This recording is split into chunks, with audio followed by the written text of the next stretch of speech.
Damn, I thought I called it. Ladies and gentlemen, welcome back to another episode of Let's Keep It a Buck, episode 275. I'm making up the numbers as we go. Welcome back. We got a lot of things to talk about today. Shout out to the chat. You know what I'm saying? I see y'all in the chat. We hit the under today. I think the line was 8:15. We hit it, ladies and gentlemen. Let's go. But before we get into the festivities today, I just want to check in with my guys real quick. Damo, how you been? Hold on, quick. I apologize. Damn, Sage pissed. Oh shit. Oh man. Damn. Well, I've been good. Chilling, working like usual, getting my ass kicked in Spam Square. Ballsy. It's been great. Y'all really killing me with that take, right? Damn, and I wanted to see what Sage had to say too, because apparently that take is a decent take based off of what I seen. I'm not gonna lie, I've been against it, but I did see that one picture where the combo was like square, square, square, square, square, wait, X, square, square, square, triangle, square, square, wait, square. Y'all still wrong though. It's cool though. No, we're It's cool. not. No, we're not. No, In we're a not. fighting game, if 95% of the inputs to attack is one button, you just gotta match that button. In variations. 95s? Bsolz, tell me what you do right now. What combos you doing, Souls? Square, square, triangle, dash, square, triangle. I charge up my key. Ah! How do you dash? How do you dash? X. Okay. R2 square. Hit him with the Kamehameha. Charge up again. Vanish attack. That's what? Square hit X by- at the same time. Square X at the same time. Square. And then ultimate R2 circle. That's not 95%. Can you pull up? I put a picture in analytics. Can you or topics? Can you pull that up? I can. Yeah, I just I just want everybody to insane work. see. Sage, just to catch you up, we are still talking about Dragon Ball being a square mashing game. That's stupid. Why are we doing that again? I thought Pull that it, was a farm. pull it up, pull it up, just pull it up. Thank you. I thought that was a farm. We're still doing this? All right. How do you Look farm up- that? Look up Sparking Zero Tech and seeing this. This is the picture. How do you farm that? Yeah, that's a combo. That's a combo in the game, sure. There's some exclusively triangle combos in the game. I mean, you get 4 buttons with R2. You get 4 buttons with R2. Directional combos are even in the game. Yeah, that's a But combo. you use one button way more than the others. I'm not saying that the game is strictly just we're spamming square. I understand the defense of the game. I understand defense is really important, especially compared to the Dragon Balls I played before in the past. Comparing that to what I'm playing now, yeah, defense is very important. It is definitely more than just I'm a press square. But when Omar said, "Hey, this is just spam square," before I played it, I was like, whatever. Let me actually go in and play it. Nah, nigga. Especially now that I'm getting ranked games in now too, and I see what niggas that are try-harding are doing. Oh, you niggas are square, square, square, square, square, vanish, square, square, square, square, square, vanish. Like, all right, bro. Like, keep spamming square, buddy. I guess. I get it. I'm just saying I get it. I get why they think we have shit takes on here. This is a farm. That's a farm. I can't even respect the opinion. Damo, I appreciate you for validating my Just opinion. completely wrong. Nah, he's not the validation we seek. No, that's just wrong. Damn, it's fuck me for just giving my opinion. It's like not what fuck I felt you, when I but played. it's like what It's I'm not fuck you, but fuck your opinion what type I shit. would say to 2 niggas that don't play the game like those or clearly Why do they ain't keep good at it. saying Like, that? And why do they keep saying that? Again, I'm speaking as a person who clearly not good at the game over this alone, bro. I'm sorry. I guess I know I'm not Y'all good at the game. gatekeeping though, so I mean, If my record was like 50-5, would you say that I'm good at the game? I'd say you're solid. Yeah, really Is Sage gatekeeping? Wait, hold on. Yeah, that's what it sounds like.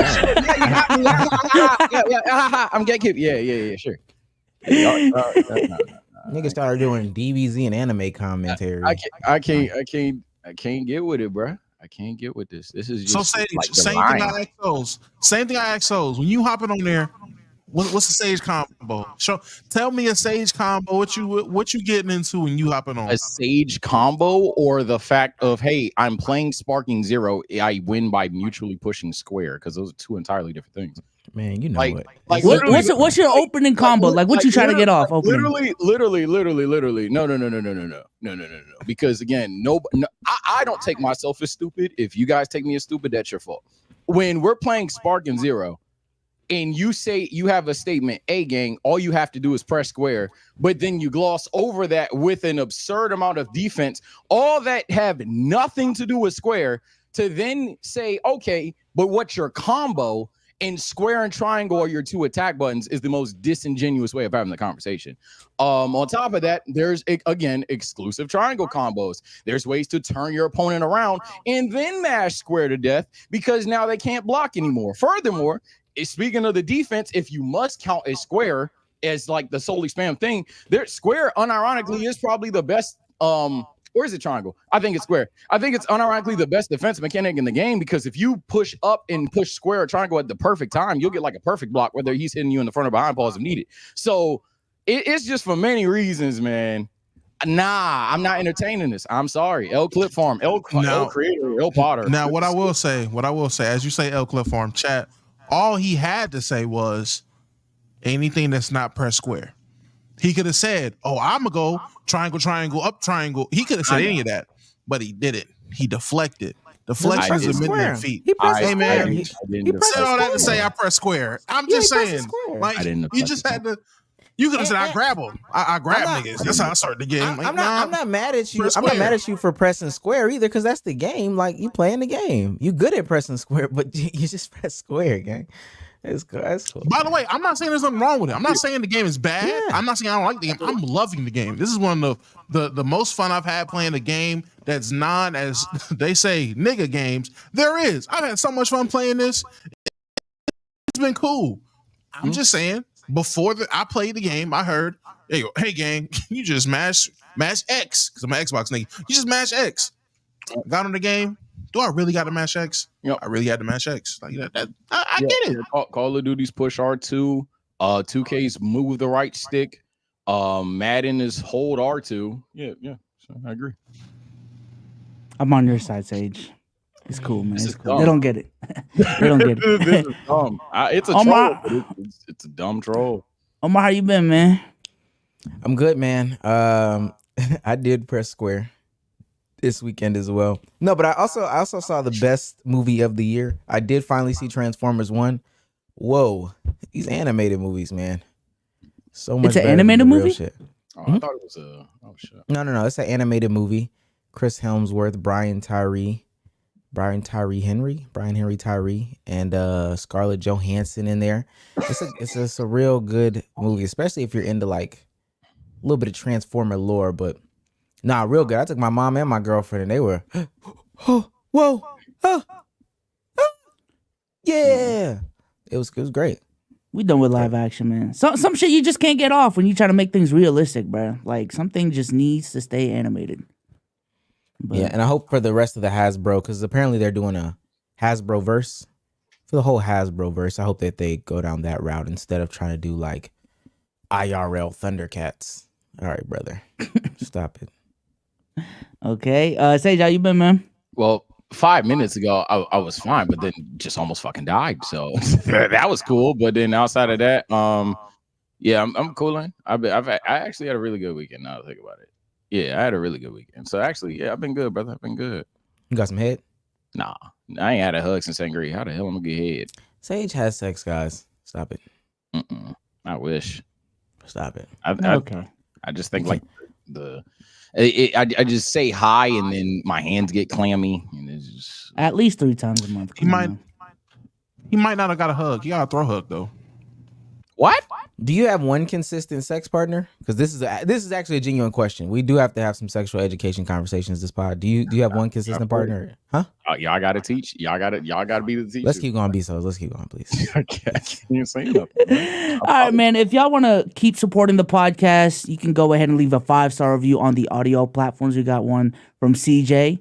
5-star review. Much love to the pod. These guys Managed to make me laugh no matter the topic. Nothing but good vibes when Monday and Thursday come around. I appreciate you.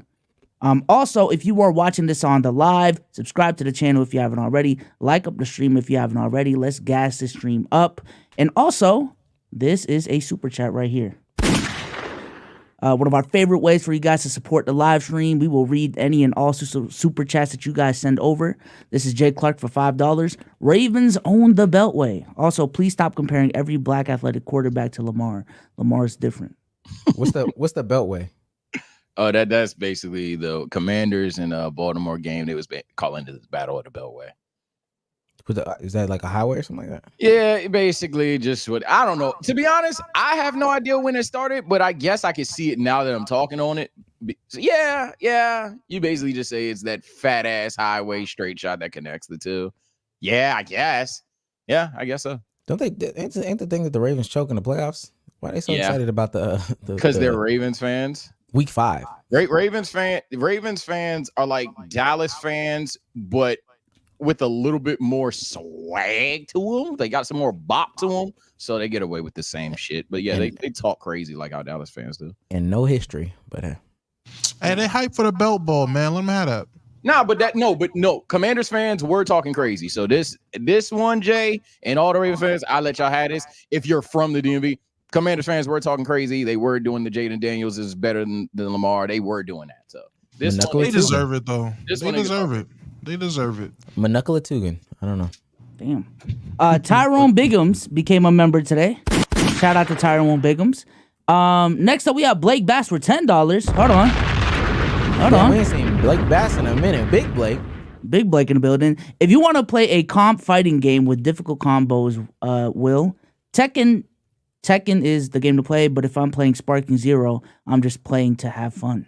Type shit. I agree. It definitely ain't a balance game. It's definitely not a balance game. So I agree with that. And then Gregory Gutierrez for $50. Hold on. Wait. Say his name again. Gregory Gutierrez. That's how you said it. Well, how would you say it? Am I saying it wrong? No, I agree. How you say it. Yeah, that's how you would say it. So okay. Damo's an asshole. What? What's y'all favorite game currently? I still play DMC5. Fuck is that? Devil May Cry 5. Oh, okay. Shout out to Gregory Gutierrez. Minus 2K. I don't know. Big Gregory. That's nasty. I'm gonna say. Oh yes, it's the layup line. Sparking is that game right now, brother. I'm not gonna lie. I'm addicted. All time since like I was a kid, Call of Duty, but as of right now, Sparking Zero right now. I'm addicted. I've been grinding Valorant lately, so that's been my game. But appreciate you. Everybody in that other jump. What game was that? Didn't you kill everybody in that? Fuck, I'm forgetting the game now. Damn, I'm gonna remember it later. Chain Together? Is that what you're trying to think of? No. You had a tweet and you was like, "Yo, fuck!" I'm so mad. Until dawn. Yes. Oh yeah. They said I pulled the Berlizzi. Yeah. You said I also. Yeah. You tried to explain it to me. I think you did. Was that when Berlizzi was like racist towards Africans? Wait, what? No, he just killed all the characters at the end.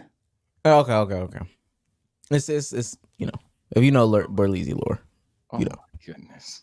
Okay, all right. Let's go ahead and get into some of the things you want to talk about today. Starting with hot take or hot ass. My bad. It's over here after cough and chat. It again almost died. That shit was crazy. Hot take or hot ass basketball edition. Okay, so Joel Embiid says that he may never play back-to-back games ever again.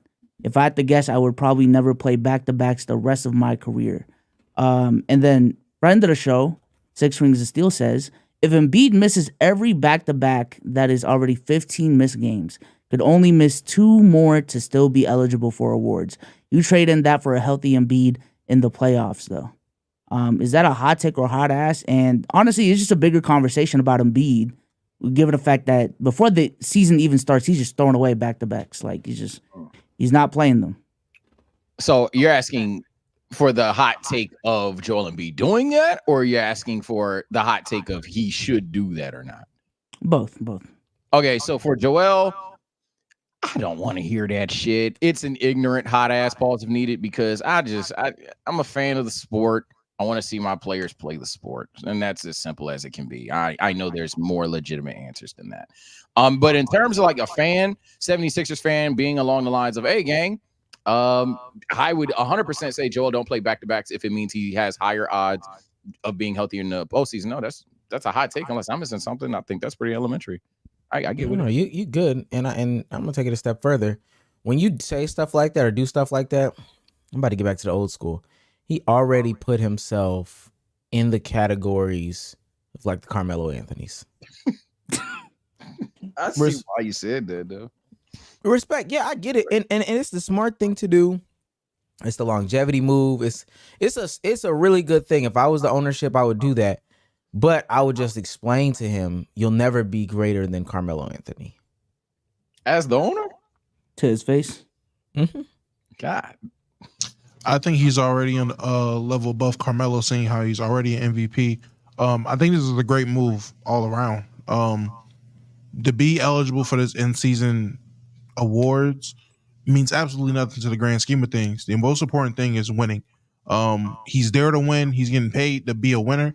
All that individual shit, the MVPs, the first team, all whatevers, that's all individual shit for niggas to get paid. He has been paid. So if I'm them, I would have been, this should have been the thing this entire time. He came into the league hurt. He missed his first 2-3 years. He's been routinely hurt his entire career. He should have been on this type of wave. Do you think that Derrick Rose is over Carmelo? No. Do I think Derrick Rose is over Carmelo? Yeah. Yeah. Oh wow. Okay. He stayed consistent. He stayed consistent. Yeah. I just wanted to see real quick. Ultimately, that stuff doesn't matter to me. I'm rating my guys on a curve, and to be honest with you, I'd rather have Melo being out there on the court than Joel being out there at this point. I'm going back to the old days. I'm grading harder than I was before. Not giving any excuses. Do y'all think this is a product of today's winning culture, though, and winning bias? Because, we've even said this on the platform about certain players, like, the regular season don't matter for you. Like, your legacy, specifically with Embiid, regular season don't matter with you. What's going to matter is what you do in the playoffs.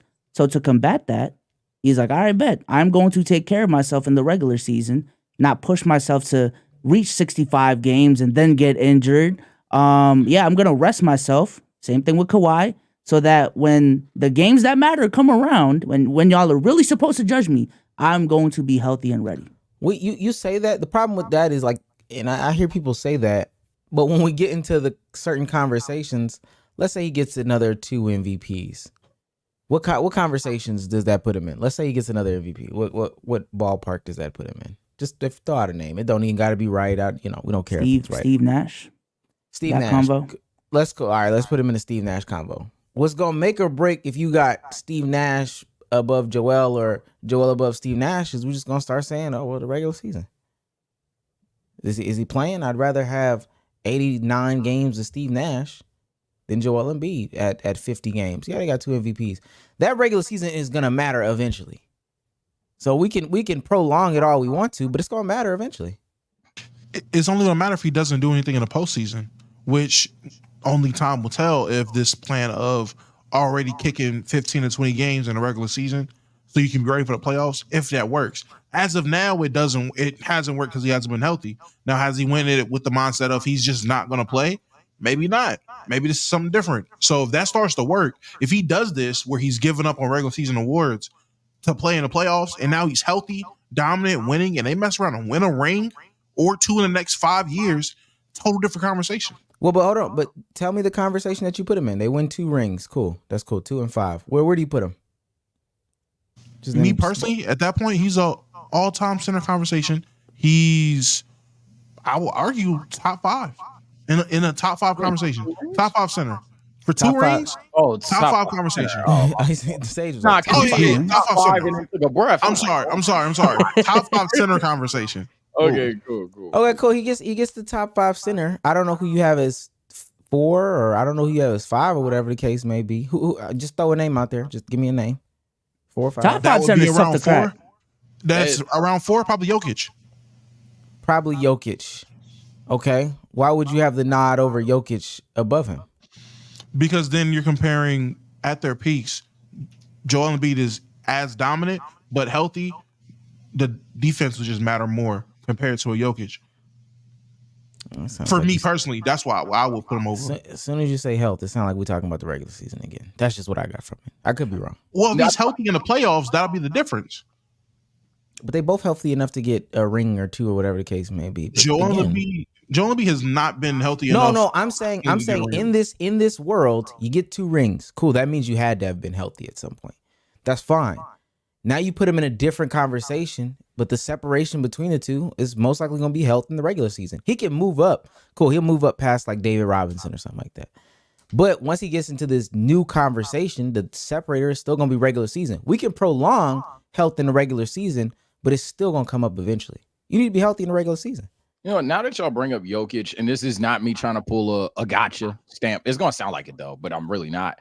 When y'all bring up Jokic and y'all talk about things like Jokic's personality or whatever throwing y'all off, Embiid punting on games, does that not like kind of apply in the same thing? Or do you guys just respect the tactic that much? I'm just getting clarity on that because like my issue with it is quite literally just the ignorant side of NBA fandom that one of the best talents in the world, to some people the best talent in the world, is just already telling me he's not going to play a certain amount of games, let alone, if I have to be honest, he probably still may deal with injuries. Of course, we don't want that to happen, but he might still deal with injuries, and then he's just going to miss even more games.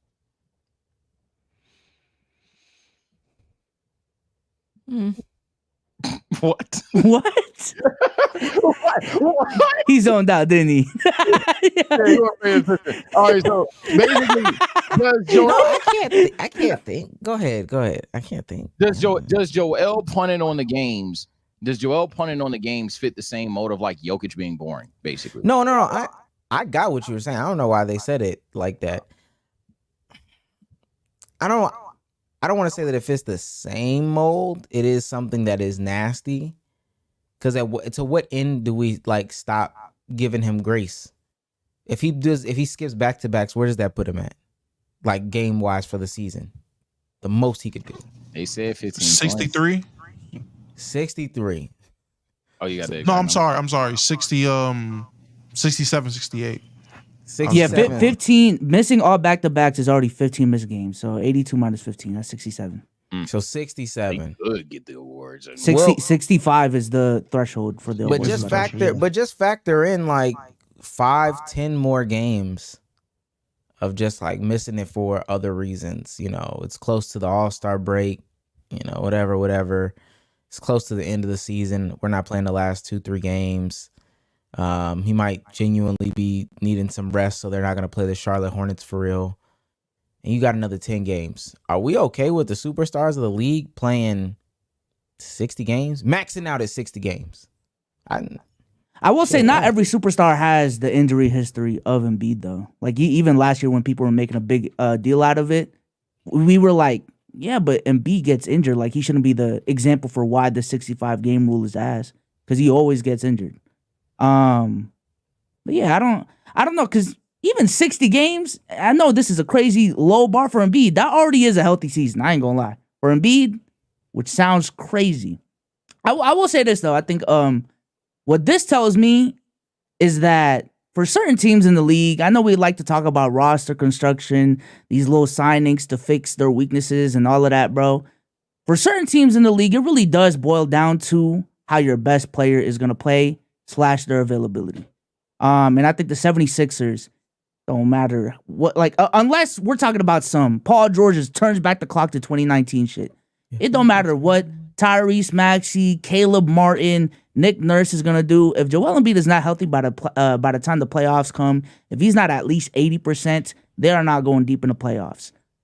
Same thing I'd say for the Lakers. You know, we talk about the coaching decisions, we talk about, you know, the pieces around LeBron and AD, but at the end of the day, the beginning of the night, that train stops and starts with LeBron and AD. If they're on their A game, y'all have a chance. But if they're not healthy, it's cooked, bro. Like, what are y'all gonna do? Trying to run it out with Austin Reeves? Now I know that sounds like a obvious thing to say, but for some teams, I just feel like we like to talk about the schemes and the ancillary pieces too much, man.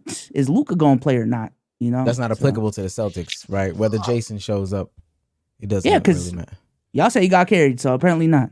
No, I'm asking you. Not what we say. What do you say? Not as much. I'm gonna be honest with you with the help that he got. Okay, as long as you can acknowledge. Yeah, I would just say in terms of for the superstars in the league, to me, I wouldn't mind it for him. And in all honesty, if it's resulting in you being healthy in the playoffs and they're able to contribute more, if injury-prone players are able to actually be in the playoffs, I wouldn't mind it. Now, if we're seeing this trend of guys doing this, and they're still Kawhi Leonard and Joel Embiid in the offseason, in the playoffs, then yeah, throw this shit away. Y'all not slick. But if you're seeing positive results, I'm all for it. A minor concern that could be a major concern that I have with it, if multiple, and I do mean multiple superstars or even majority of them do this, is the idea that basically regular season awards really would be like this thing that people would just brush off at that point. If 90% of the top talents, and I know that's an exaggeration, but if like of the top 10, if 5 of the players aren't even trying to qualify, those all NBA teams, those MVPs or whatever, I already know that's going to be like twisted in terms of Halliburton next up, Sage. Halliburton right behind Joel Embiid, but they won't talk about it. Jesus Christ. All right, let's go ahead and keep it pushing. I do want to just shout out the A and Q for today, and we can answer this right now. If your favorite porn star was on the Gucci list, are you still beating? I don't give no context. The Gucci list. I honestly don't know what's going on. Like, I vaguely know about it. Someone got a I got you, gang. STD. I got you, gang. What do you think the Gucci list is, though? Like, when you said that, what did you think the Gucci list was? You just read it type shit. Like I vaguely heard about it on the timeline. I ain't gonna lie. No, but what, like Damo said, what do you think it was, though? You thought it was Gucci Mane's list? Like the collaborations for Gucci, the brand? Like I said, I already saw it prior to me reading it, so it's not like that's the first time I saw it verbatim. Oh, okay. What is it then? Give it context. From my understanding, this person slept with a bunch of porn stars and had a STD, and now a bunch of porn stars got STDs, and now there's a butterfly effect because porn star fuck a bunch of people, and now a bunch of people got STDs. Did I summarize it? Did I cook? Damo is a terrible person. All right, look. So is this COVID 2.0? I don't know, bro. Like, hey, yo, I don't know, bro. Look, so Gucci third leg, and the Gooners know what's going on here with Gucci third leg. Famously seen with TT, famously seen with Dabakaya. What's her name? Riley or something? Riley Ray. Apparently he has a razor blade cut on his member, right? And he's been passing these things around, this STD, HSV2, without people's consent. Now there's a list going out there. Features some crazy names like the ones that I've said before, but also Sexy Red is on the list. Yeah, Sexy Red is on the list.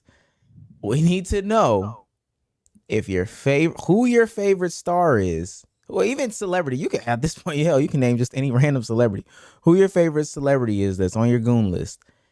And would you still beat if that person's name ended up on that list? Yeah, my favorite celebrity no more. Corinna? Who did Bree say? Deja? Whoa, relax. I don't know. Whoa. You just started throwing names out there. I'm saying. Whoa. I don't know. Hey. Here he go. Who? Here he go, man. Whoa. I didn't know. I swear to God. That was crazy. The way she said, He threw 5 names out there, didn't he? I'm saying. The way that she said it was like, oh, this is okay. This is like Corinna. So, but now they don't even know the context of that convo. But it's fine to just put that out into the public, huh? My fault though, G. My fault. I didn't know. I was fine going with Corinna. Like I was already going along with the bit, but nah, let's Deja. No, okay. Like damn. That must be somebody IRL. My fault. It's not. Oh, okay. You misheard her. You misheard her. Oh, okay. Cool. It's not Deja. So I mean, shit. Never mind. Keep going. I already gave my answer. Y'all go ahead, man. TikTok running out. Go ahead. Oh fuck no. Oh man. Hey, there you go. Fuck no, I'm good off of that. Mons is already on the list, and no, hasn't changed a thing. Yeah, I told him when we got into the Discord call, it still beats the same. So if like Rakia Jackson was on there, I don't know. Still gonna do what it do. Oh, by the way, my no meant that I'm not entertaining. I see that two other people said no, but like, nah, I'm not. Leave me the hell alone. You would still beat if Rihanna was on the list? Nah. If the Spice was on the list, would you do it?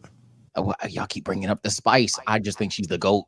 You just beating your meat, Sage. You're not like we're not saying would you fornicate with them. You just beat your meat though. If Rihanna was on the list still. Wait. Well, I mean, Rihanna doesn't. No, but no, I can't. I think it'd just ruin it. Yeah, it'd ruin it. Nah, it'd ruin it. Just knowing, right? Just like subconsciously knowing what they got going on. Yeah. If there was an outbreak, just ruins it. It ruined it. People be saying this until the lube in their hand. No, I'm dead. I said the same thing earlier. Me, ball up top. I don't know. This is a crazy transition. Come on, man. This is an insane transition. All right, let me read some of these super chats. This is Sky Bear for $10. That take was hot ass. Simply because Joel Embiid said it. I respect the people that are hating and stand on the hate. Shout out to the Knicks fans. You hating, admit it. Big Herb for $20. Big Herb in the building. Which I'm the Personal hot take. That shouldn't be a hot take. A good majority of young people who smoke weed 24/7 are addicted, and they don't want to admit it. It's a sad reality, but it's true. Yeah, same with the liqueurs, and I ain't gonna lie, that weed shit definitely jumped my list of like deal breakers. It skyrocketed. Yeah, no, I can't. I've just seen certain people that like, okay, before we do this, I gotta smoke real quick. Before we do this, I gotta smoke. Like it's not even just like just chilling. It could be like before we go to the gym, before we get a glass of water. I can't do it. Can we be honest for a second? No. Women smoking weed is more unattractive than men smoking weed. It's a double standard. It is what it is. I'm not agreeing to any of that, but it is what it is. It's a take. It's a take, I guess. Women smoking weed, like, that's for the men. Is weed for the bros? Weed is not a boy drug. I don't know what we're talking about. Stop it. Weed is not a boy drug. Now, let me say this. On the flip side of that, men smoking hookah is way more unattractive. Now, I will say. Now we talking. I agree. I agree. You got me there. I agree. That's a girl thing. That's a girl thing. Clip, chip, whatever. Hookah is crazy as the bros. With it. You ever been out with somebody? He's like, yo, we gotta get the hookah for the bitches for real. And then you like really, it's just you really him? don't want to get the hookah. It's just y'all two. He's like, all right, where the bitches at? I didn't hear now. No, let's just get it. Let's just get it. They'll come. Yeah. All right, but you just want a hookah. Like, I didn't hear them say hookah. It's some stuff that is just for like, and I don't drink. I just see it on TV. A martini is for the women. Like that's James Bond, and that's women. Martini. I don't know what drinks are for men and for women. I ain't gonna lie, because I had one of those beer is for men. I will say, as a person who don't drink beer, when I see women get beer, I just look like, I tried to fake. Oh nah. If she get a beer, she work a construction job. Specifically hard liquor shit, cocktail shit. I don't know. I say this, and y'all might put me in like the feminine side though. Nigga, ain't nothing wrong with a strawberry margarita. I ain't gonna lie. I will. Is a margarita a woman drink? I fuck with margaritas heavy. Many would argue that. It's a little sassy. Are fruity drinks in general? I'm a little sassy. Low key. Fruity drinks. For women? Yeah, it's hey, well, guess what? So fruity drinks are for the women. A coffee drink is for the women. What? But let me be clear. I'm not gonna lie, this shit tastes good. Yeah, it tastes good. I'm sorry. But let me be clear. Let me be clear. Fruity drinks are for the women. But what's the most unattractive is a woman popping open a Coors Light. That's crazy, bro. I can't do that. I cannot. I would never. No, especially if it's one of the little bottle jumps. No. Also, if they drink straight dark liquor, please Say something for the men. Dark. Or So, like- Sage, no ice. Let me get a whiskey. No No ice. ice. Oh, okay. Whiskey is kind No of ice. whiskey. I thought you were saying because like everybody be doing the Casamigos and the Reposados. No. Let me get a some Jack Diagonals. No ice. Let me get bourbon, no ice. Hard on the rocks. Okay, buddy. If you don't get a Mike's Hard Lemonade and sit your fine ass down. The fuck? No, but drinking's up there on my list of like, it's Nah, slowly creeping up there for me.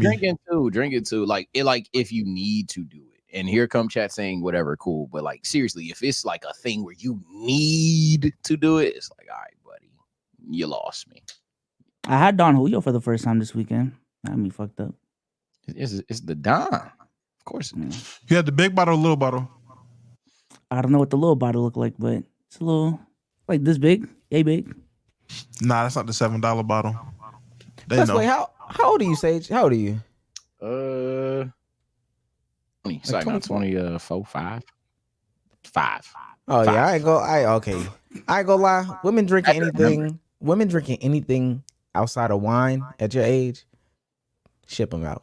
Nah, Red flag, gang. Red flag. Red flag. I can't go with that now. I don't even Nah. like those yet. No, but you a man. That's different. Women, You're not supposed to right now. You're not supposed to. You still learning. you cool. Women drinking at that point. I mean, because at that point, if you're a woman, and this is gonna sound crazy, this is why we don't have a big woman audience. If you're a woman and 25 and you still drinking like hard liquor, I'm gonna assume that you sloppy. Oh my god. And I mean like really drinking it. Like not like, okay, we took a shot. Oh, it's your birthday. Okay, we took a shot. Your go-to should be wine. If she go out on a date with you and she orders, let me get 2 Casamigo shots. Come on. Come on. What's going on, man? Now you might get the throat hug, but at the same time, this is The a reckless go-to, woman. yeah, go-to is kind of crazy. That's crazy, bro. What y'all got going on? I never at 20. At 25, man. You need to know what a good Pinot is. Good red, good white. Need to get into the wine. Yeah, keep going. All right, bro. We got God damn, I don't know. The super chat was about weed. Sports PSP for $2. Do y'all think Deshaun Watson's career is over? Absolutely. I wouldn't say over, but it's definitely not the career that you would think he would be having at this point in his career. Like, put it this way: you go back in 2015, and if I looked you in the face and said, "Yeah, Deshaun Watson, we're gonna be talking about if he should start in 2025," you would laugh at me crazily. But that's what's up. Mexican Bsolz for $2. My glorious queen Sarah J would never. Y'all are nasty. That's a sentence. It got me. I wasn't supposed to laugh. Soul Negro Kage for $10. Appreciate you. Asked around work to see what everyone. What I do? Keep going, gang. Keep going. Ask around work to see what everyone hear me out was. The weirdest one was Diddy and Scar. What? Which one was Diddy? That's just who everyone's. Oh, I had to read it. Okay, I see what he's saying. He said, "What everyone's hear me out" for our little segment from last spot. He said, Yeah. Diddy. yeah, that's crazy." Who's Scar? The lion from Lion King? The line from Lion King, bro. Wait, no. Who's Scar? Wait a minute. What would they do with P. Diddy? What would they do with? Why Scar? is I'm worried about the lion. Oh hell! Whoever said, "All right, that motherfucker got trauma." That's child walking right there. That nigga saw all hail the king and said, "No, hear me out." What? What, buddy? Was it a woman? You know, it don't even really matter. Yeah. AK for $2. I can't smoke before I do shit now. Brownie face. Oh, You he's can't. that. Before you can, do but not shit, everything. no. From a smoker, you have a problem, gang. Yes, if you have to smoke before you do shit, you have a problem. It's okay to admit it. I can admit it. You gotta get a good handle on it, gang. Yes, if you need it, I needed to go to sleep, you got a problem. I need to eat, you got a problem. If you need to smoke before you're doing shit, you do have a problem. Yeah, I even took a break from drinking and shit when I got to a point where I was like, damn, I'm bored as shit. Let me get up. Okay, I'm wild.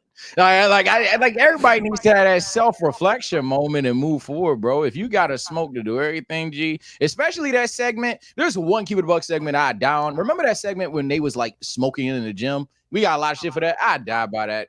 It was a bunch of weedies. That was crazy. That was so crazy. Niggas was 1, 2. Man, get out of here, bro. That was crazy.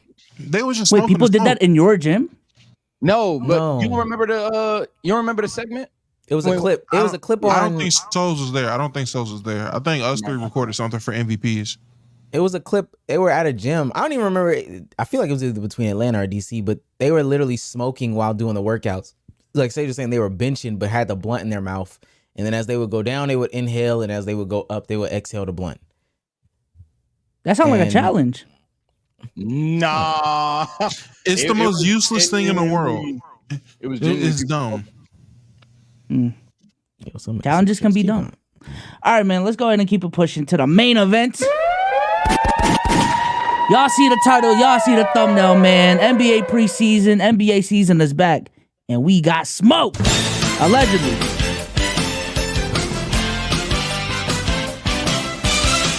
So, the Minnesota Timberwolves and the New York Knicks played in New York yesterday, and a viral clip has been going around social media. Actually, two.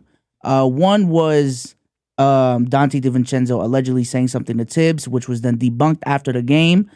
He did not say it to... Well, he said it to Tibbs, but they definitely got him out of context. He did not say what people thought he said. However, this was not what happens when they let you run the show. And then after the fact, specifically targeted towards Jalen Brunson's dad, Rick Brunson. And then after the game, they had a little bit of a confrontation. Donte and Rick Brunson had to be separated. All right. So I think the conversation the timeline is having is purely about the new rivalry between the New York Knicks and the Minnesota Timberwolves. But truly, I do feel like there's a bigger conversation to be had here, specifically with Rick Brunson, because if y'all remember when Mark Cuban and Jalen Brunson had that podcast, Mark Cuban essentially was alluding to the fact that Rick Brunson's involvement, and there was just some family things involved as to why the deal did not go through with Jalen Brunson not re-signing with the Dallas Mavericks. And then this situation came about again with Donte Divincenzo. Clearly, there's some smoke specifically targeted towards Rick Brunson. And the conversation I want to have today is about NBA dads, because I know this is such a crazy left turn, but also in these last 2 days, LeBron James added Call of Duty. Bronny just said he wanted his own skin at Activision, at Call of Duty. Talk to me. And then Call of Duty responds, we know Bronny is a shooter. Let's talk. First father-son duo in NBA history. Now, to be honest with you, there's a big conversation going around this with just Bronny alone over this past year. Obviously, these two examples are not the only father and son athlete duo combinations we can talk about as well. But do we feel as if there's a problem with NBA dads getting a little bit too involved in these athletes' lives where like business can cross over, specifically with these last two examples with Bronny and LeBron, Jalen Brunson and his dad, and other examples I can name off? Or is this just a nothing burger and Twitter's just bugging? I was gonna let Damo go first, but I'll start it off. For me, I definitely think that I definitely think that it's a tough call, because if it's all fun and games until you're their father, and it is like, why would I not ask for my son to get more money? Why would I not try to get my son a Call of Duty skin if he wants one? Things like that. Like, that's my kid. So it's never going to be an objective answer. And even if there is, it's never going to change anything, because at the end of the day, a parent's going to do the most, talk the most shit, and stunt for their child.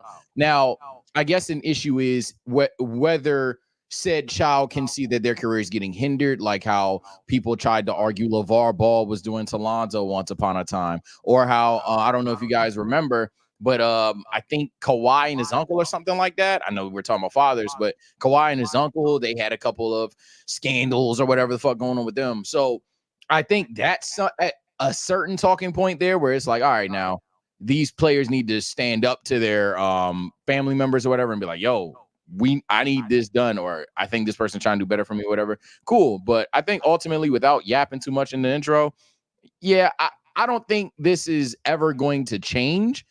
It's never a good thing when you hear someone outside of the sport is impacting it largely, but that's their kid. I can't get but so mad at it. Let me ask Damo this. And in any other situation, we'll take it. And somebody might say like sports is a special case.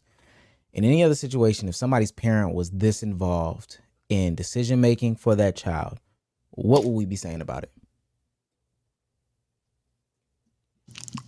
First instinct is to say it's overbearing parent. That shit would be weird, right? They would be, what are you doing? If you was at your job and you work now and little Tommy, you know, your coworker, his dad came up there and was telling the manager, you know, when Tommy's gonna work, what off days Tommy needs.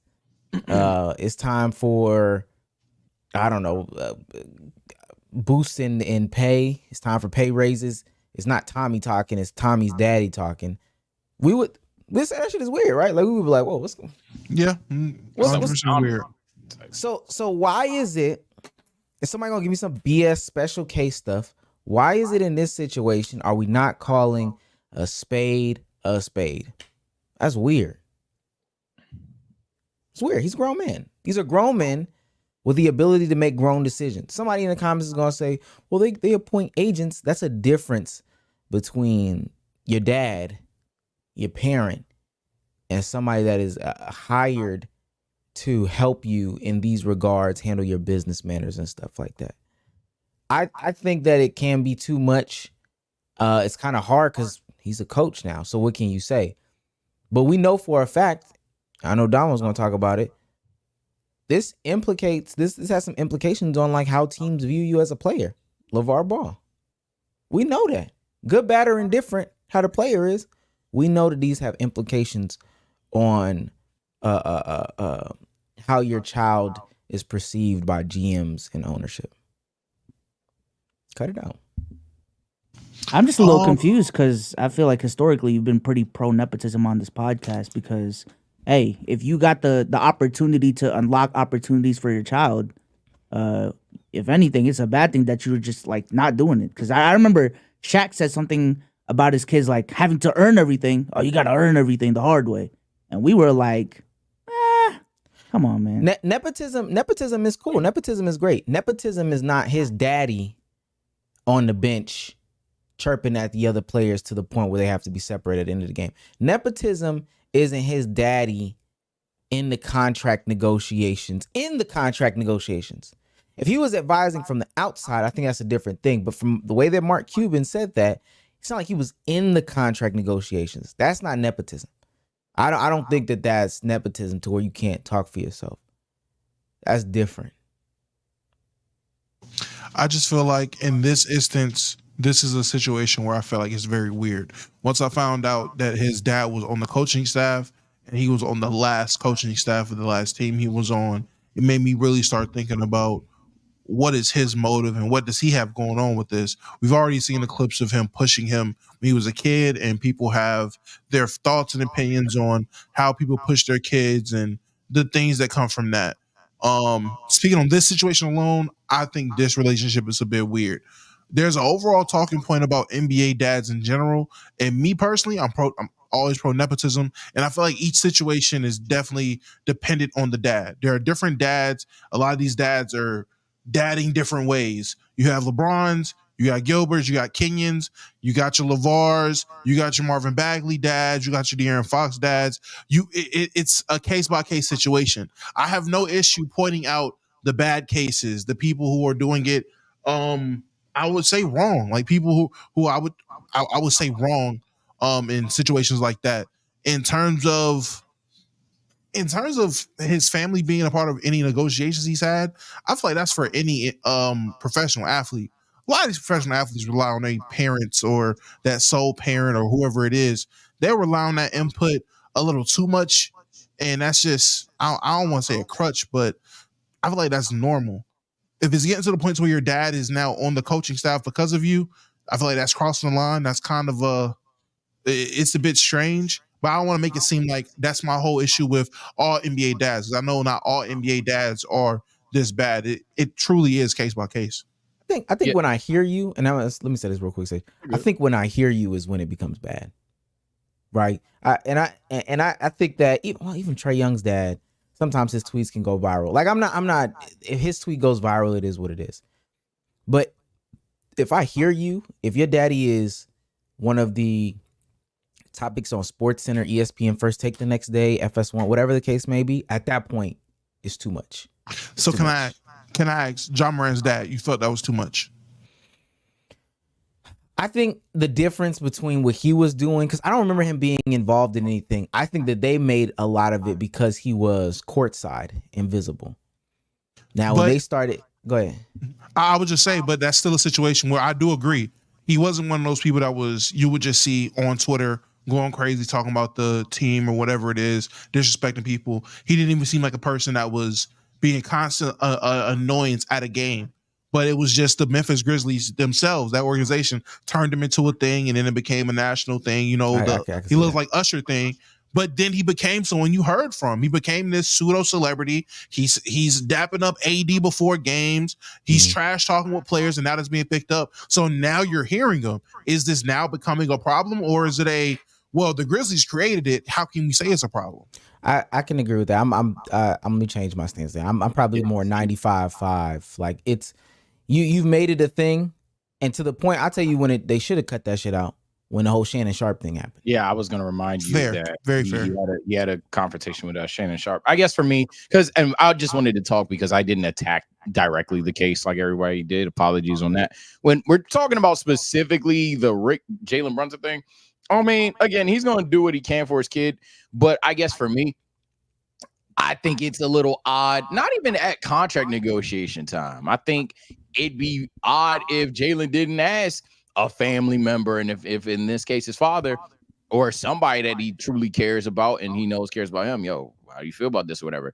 So I wouldn't even necessarily say there. However, if it gets to a point, and Omar kind of alluded to it with his analogy of if it trends, for me, it's kind of if I as a grown man have any way, shape, or form of a thought that somewhat rekindles a Dad, you're embarrassing me type of thing going on, then it's like, all right, dude. Now you have yapped enough. You've pushed boundaries way too far. The idea that like everybody in the world knows, and this is just a matter of how people move when they reach a certain level of status. Everybody sees that me, Donte Divincenzo, we're mostly boys for the part, and they already got the clip of Donte talking crazy. But then you going double down, and now we got to separate you and shit like that. Now it's like, all right, pops. Remember, Donte Divincenzo was one of the groomsmen at Jalen Brunson's wedding. That's what I'm saying. Like everybody know we cool, and here you are making a big deal out of it. If anything, you should know, hey, gang, he already said what he said. I gotta talk to that nigga after or off camera or some shit like that. But it's a crash out moment. But then I'll say this, and I don't know how you guys feel about this, but like. LeBron James, he gonna get a lot of shit for what he did. I have zero issue with it because that's his kid. Like, what the fuck? If he has a chance to get the nigga in Call of Duty, fine. Or like if what else? If LeVar Ball wants to go on television and say my son's the best in the world before he get drafted, okay, cool, fine. So I think it's a blurred line, as Damo mentioned, is case by case, but I definitely think there is a limit to, all right, bro, I get that your kid, but like, let your kid be a man. He's not a kid anymore.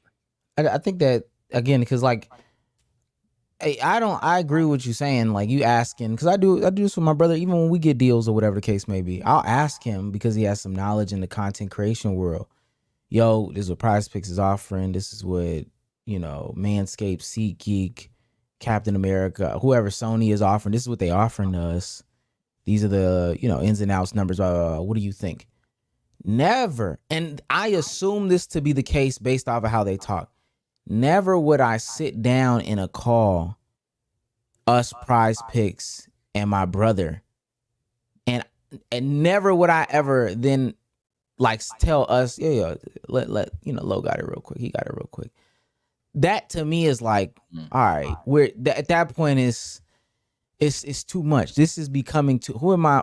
Even from the other end of the spectrum, I'd be like, who am I dealing with right now? Am I dealing with this person? Am I dealing with this person? Can we talk? Can we build a relationship or rapport? Like, I get it. This your dad. You respect him. He was a former player, artist. But at the end of the day, Mark Cuban and the Dallas Mavericks are trying to have conversation with Jalen Brunson. We're not trying to sign Rick Brunson. Well, that's my next question to y'all is, would y'all look at the player in a different light if they moved around this way? A la Jalen Brunson, a la Lonzo just letting LeVar go crazy, and it's I'm just letting dad be dad. That's what we always do type shit. It's one thing if he's like, yeah, that's dad gonna be dad, but it's another thing if, and what I thought you were asking is if Jalen Brunson was literally like, hold on real quick, hey Rick, so they offer me like 82 million. I think that's, but I think that's what's happening though. I do look at the player different because at that point, it's one in terms of competition. A competition like the NBA, they pick apart anything they can about you. Oh, this motherfucker has no individuality. Oh my God. Hell, even in business, Nick, we could be talking about working at Five Guys. You want to be one of the Five Guys for real.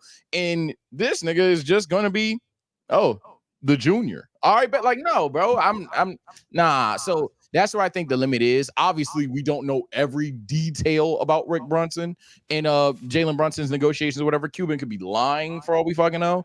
But yeah, I just think at some point, let your kid be a man. I personally, I think people are gonna hate what I'm about to say, and this comparison I'm gonna make. I know people want to leave the comparisons, but it's just how I get down. I view the relationship with Rick Brunson and Jalen Brunson, how I viewed that friend you had back in the neighborhood who his parents is not letting him watch SpongeBob. That nigga watching VeggieTales every night. It's like, hey, to me, in his house, that is crazy. VeggieTales? No SpongeBob? Insane. It works for them. He got all A's, 4.0. What you gonna tell him? It's a system that works. There are strict households. There are families and people that have relationships that you just can't fathom. And until it becomes very, very disgusting or very, very illegal in terms of the relationship, I can just sit back and be like, if it works, it works. Looking at the situation that Jalen Brunson is in, and the generational wealth it's providing his family, but genuinely his family by getting his dad jobs with 2 NBA franchises. If that's how it works for them, that's how it works for them. Would I want that? No. Would I put my foot down? Absolutely. But am I mad at Jalen Brunson because he was literally bred for this and this is all he knows? This is his life. He knows to be, hey, his dad is a pivotal contributor to the decisions he makes when it comes to his basketball career. And up until this point, it has done nothing but gotten him success doing this. I can't be mad at it. Well, let me say, I don't think even Sage is like coming from this perspective either. From the perspective of, if we were Jalen Brunson, are we mad at it? If we could pull it off, would we do it? Yeah, like that's perfectly fine. And we've seen situations like this from teams before. You know, Tim Duncan was supposed to go to Orlando. Doc Rivers told him he couldn't bring his girlfriend on the plane. And so you lose out on Tim Duncan. Tim Duncan is like, hey, I found some place that will let me bring my girlfriend on the team plane. And that's cool. Like that's cool from their perspective. From the other end of this perspective, from the management side, if I'm on the management side, I'm looking at you crazy. I could only imagine if I text in the group message, Bsolz texting the group message, we text in the group message, yo, I gotta have a serious conversation. I'm thinking about leaving the pod. I gotta have a serious conversation. You know, we got a $50,000-$60,000 deal, and we got to make a decision about it. Da da da da da. Okay, cool. We set the meeting for 3 p.m. tomorrow, and my girl shows up. You pull up, and everybody just has their parent next to them. Oh man, what the hell is going on?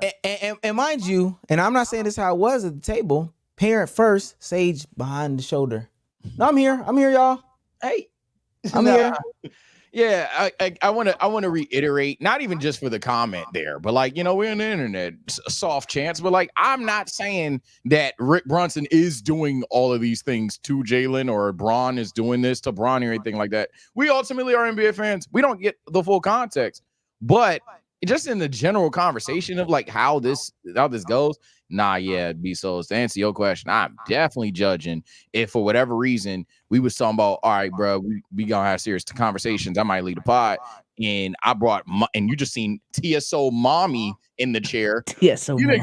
niggas didn't judge me. I would think y'all fucking weird. I'd be like, what the hell? This nigga didn't make his own decision. If I talk my mom offline, fine. But I didn't make my own decision in the meeting. Oh, and the only reason why we're talking about it from that perspective, and like Damo said, it's working for him. The flip side of that, it's not working for Tim Hardaway Jr. It's not. It's not working for LiAngelo Ball. I picked up on that too late. It's not working for some of these dudes, and we never talk. The difference They is not them type shit. And It's not even that they not them. It's not even that though. I mean, LiAngelo Ball, burn bridges, like you said. GMs and teams will look at you for the things that you do, and outside of LeVar being his dad, how many teams wants a 6'2", 6'3", 6'4" power forward that's stretching the floor? Not a lot. It sounds like he not him. And on top of that, he's a thief. Don't nobody want Jameis Winston? Like, not of the basketball world. He's a thief. They don't want that. That's a mark on him. Tim Hardaway Jr., the problem is he didn't start trying to receive his real nepotism in the public until he was a 13-year vet. He waited too late. Where was Tim early in his career with these complaints when he was in New York? Getting hold for getting his shots. Tim was not very vocal back then. But if Tim was vocal this entire time, it may have been different, Tim Hardaway Jr. You wait until they get a generational talent to lead the team, and he goes on a shooting slump and come off the bench. Man, they look so much better when Luka is off the ball. Now you want to say something? That's why it's not working. I get it. I think we only talk about this from a success point. Like, what did Jalen Brunson even have that night? Let's say he had 20 something. Like, it's all right. Your daddy was chirping. It's cool. He got 20. I don't know what them offline conversations look like because, you know, Donte did not seem to be happy. That's cool and all. I hope it doesn't come, but there might be a day where he becomes a 7-point per game scorer. Are we having the same conversations at that point? I wonder what Dante's issue with Rick was specifically, though, because it seems like him and Tibbs are cool, but something about Rick is like, probably some I don't know, piss him off. Probably some shit talk and or role management. You guys made news to me that he was a part of the coaching staff. Was he a part of the coaching staff of the Mavs or the Knicks? Both. Damn. So yeah, damn. Yeah. So I mean, maybe he not fucking with some of the plays that he was calling. He probably was the coach. That's literally what was going on. You know what happens when you're in charge. He was the coach that told him his role would be lessened when Mikal got there. That's what it is. Yeah, I'm about to say, I'm over here thinking to myself, you know what? I'm just gonna put it out there. Rick threw Donte under the bus, okay? Because they could have got rid of Josh Hart, but I'm sorry yeah, I hate to be that guy. They could have got rid of Josh Hart. They honestly, Tibbs was probably fighting. No, Donte is more flexible, you know, the shooting and the playment, and he said, nah, Miles McBride Deuce is ready, man. Deuce is ready. Nah, if Donte Deuce for Miles McBride, Jesus Christ. Really, I wish you would have gave up him instead of IQ. You feel me? So I don't know. I don't know, man. We would Rick in the call, and I already talked to Jalen about it, and he agrees. Yeah, that's the thing. We gotta tell Jalen. Don't even ask Jalen. Look at how they stood at the wedding. Donte was he was the last groomsman. Just saying. That had to be what it was, man. You got to think about it. This what happens when they let you run the show. Him running the show is Donte not being there. You got to read between the lines, man. Donte was supposed to be the best man. He wasn't, man. It was Mikal. Damn. Got benched twice type shit. Mikal? Oh my God, again. It's my turn, head ass. Wasn't he only? I think Donte was only there for 1 year for real too, though. In Villanova. Yeah, Villanova. Yeah, I mean, it is what you drew the short end of the stick. You hooped on him the other night. I just think these daddies need to. I hope y'all not lying though. He was on both coaches' staffs. Yes. Yeah. Wherever Jalen Brunson was, that's where he was as a coach. Which is crazy. When I found that out, I was like, now that your motives are obvious at that point. Well, I think Rick went to New York first, and then they were saying that influenced Jalen signing with New York. Okay. Yeah, that's why I kept asking. I was like, I want. That's worse though, because remember, even nastier. I may be wrong on that, but no, I heard the same thing you heard. No, that sound right, so I'm gonna believe it. Nasty. Oh, what? Chat, comments, help us out there. But yeah, either way, don't be misinformation. No, I do think that's how that happened though. Like he left first, and then the Mavs, man, the Mavs was probably telling him like, because the story, like he was like, oh yeah, they just put it off. The Mavs told him like, yo, what day is this? The 14th? All right, I gotta go take my mom to her doctor's appointment. I won't be back to the 17th. That's how the conversation them. Rick calling from New York. Son, I'm in the Big Apple. Oh my God, it's lovely here. There's so many bad bitches. Listen, when they said they was gonna talk to you, I got James Dolan right here. Yeah, I got James Dolan right here. Hove, can you pass the phone to James Dolan? No, don't give it to Beyonce. Not okay. And now after you get done, 50 Cent. Casey Neistat. Kai? JC 3000? Finally, it gets to James Dolan. Ah, man, how you doing today, man? Listen, let me just cash app you real quick. And that's how it went. Cash app. Oh, my God. They got different limits on their cash app, Sage. True. They got different limits. And they sponsor, probably. He'll definitely send it on cash app. No, selling it. All right, let's go ahead and keep it pushing, man. Speaking of the Minnesota Timberwolves, let's go ahead and talk about the Western Conference, man. Let's do a little bit of a NBA 2025 season preview for the Western Conference, but instead of doing is this team gonna get more or less than X wins, where we got them standings and shit, I just want to have general conversations about some of these, specific conversations about some of these teams, and certain storylines that I want to watch out for this upcoming season, how y'all think they're going to play out. So let's go ahead with, in my opinion, maybe the most interesting story in the West, the Houston Rockets. Now, the Houston Rockets are a team with a lot of young talent, okay? And they drafted, I'm blanking on his name already, Reed Shepherd. They drafted Reed Shepherd in this past draft. But they have Amen Thompson, they have Jabari Smith, they have Jalen Green, they got Sengun, they got Cam Whitmore, Tari Eason, and then they signed Fred VanVleet, Dylan Brooks, some vets on the squad.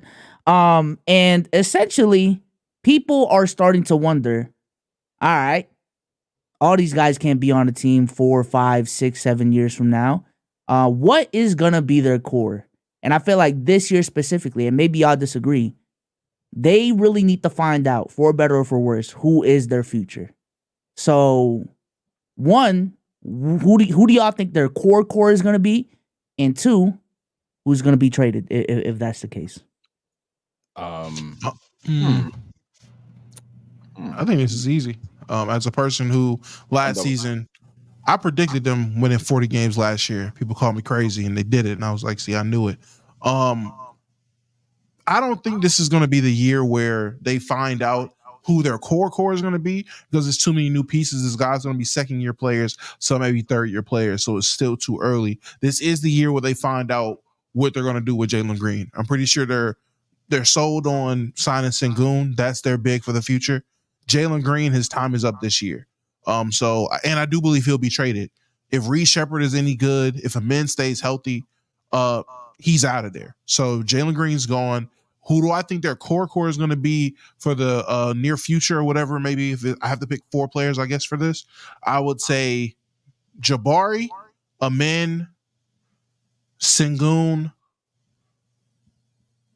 and Reed Shepherd. Yeah. Say the brothers on it, man. Corey, you're 4. I'm fucking with the same lineup. I saw a practice clip of Reed Shepherd. I be seeing practice clips. I be ripping up fucking phone books in my room. It was like a 2-minute practice clip.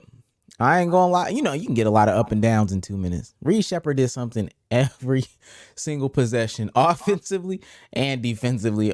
No, it was either an assist, hockey assist, score, steal, block. It was something. And he was blocking bigs, blocking guards. I don't know. Yeah, that's the truth right there. Fuck that nigga Jalen Green. Get him out of here. Oh, my God. Hello. Take Drea and get her out of here. Jesus. Sell high though, for real. Sell high. Oh my goodness. Yeah. Nah, but deadass. I think the issue, one, we didn't mention, or they didn't mention yet, Dylan Brooks and Fred VanVleet. I never saw them as permanent solutions for this rebuild, but I definitely think they shouldn't be players that leave. I think the young players need to still have those guys in the locker room for at least a little longer. I also think Damo's correct. They're not going to figure it out. However, I do think a shot's going to be took.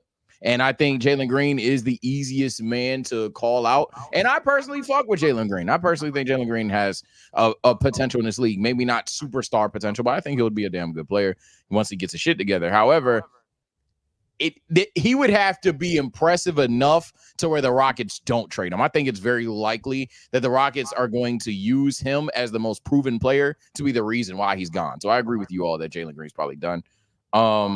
Looking at the rest of this, I probably agree with your core. I'm a casual on Reed Shepherd, but you just got him. Men Thompson, I don't see a reason you pack him up. I do really like Cam Whitmore. I don't know if you guys mentioned him or not. And then I'm going to sound like I'm try-harding here, but I think Tari Eason's a guy that you can't, like, him and Sengun is going to work. I think that's a very, very strong offensive front court. And I think Jabari Smith, you can move up for what? I think Jabari Smith is like the for what question mark kind of guy going on there. They have, but as I think, and I've yapped it, but as you think I've mentioned, we have like 8 motherfucking wings that they can trade. There's going to be a trade this season. That's what I really want to get across. I think Tari Eason is the Nas Reed of this team. Off the bench. I do want to ask y'all specifically about Jalen Green. Like, what is it about him that doesn't fit with this core? Because I'm still he's not a guy that's ready to contribute to a championship winning team right now. I still think he's a guy that's young that needs to develop. Which you look at the Houston Rockets, a lot of young guys that also need to develop. So I guess what's the difference between him and the difference is that, as you were kind of saying, he's young, needs to develop, but he's not the youngest. He's not the youngest. You're still investing time into him. You got to pay him before anybody else. And he's arguably still simultaneously your highest realistic asset. So another person, another GM is looking at your team. And I know we have our opinions about Jalen Green. Some of you think he's dog shit. Some of you think he's an MVP and everything in between. But reality is everybody has their own opinion about him because he's been there. Assuming shit about Reed Shepherd for Zibes, I guess in some teams you get a bigger bang for your buck, but you have a realistic price being set for you on Jalen Green, so you know how to go about it in a trade package, whether you have to include a Jabari Smith or a Tari Eason or just straight up Jalen Green for whatever the fuck you want, right? But I think when you compare that to a Men Thompson, Reed Shepherd, obviously all these other players, they're either just more important, they actually will lead to championships, or you have no idea what they're worth. Well, let me rephrase that question for Damo and Omar before they go. What would it take for Jalen Green in this upcoming season for y'all to be like, okay, I ain't gonna lie, he may be part of that core four? Because you had that crazy stretch last season for like, what was it, 20 games that was winning like crazy. He was putting up Kobe numbers. Like, I'm not expecting that, but what type of season would he have to be like, okay, yeah, he's a part of this future. Like, let's relax on him right now. For me, it's not even about him having a certain level of a season. It's about him showing me he's a certain level of player, which is able to play in a bigger system more than just him getting a bucket. So him contributing in more ways than just scoring. His defense, his playmaking, his navigation of our offense, or navigation of being the leader or best player of a team. Things like that. Can you contribute to a team being a winner and your game produce wins for your team? That type of stuff. If he turns into that type of player, then I think they should keep him for the team because I think he's phenomenal. But if he's still going to come out here and I'm not going to call him a shot chucker, but be an inefficient bucket, if he's going to be a 2000s shooting guard, that's yeah. Me and Dom we're on the same page. He's a undersized 2000s shot chucking shooting guard, the least most important position in the league right now. 6'4", slight frame.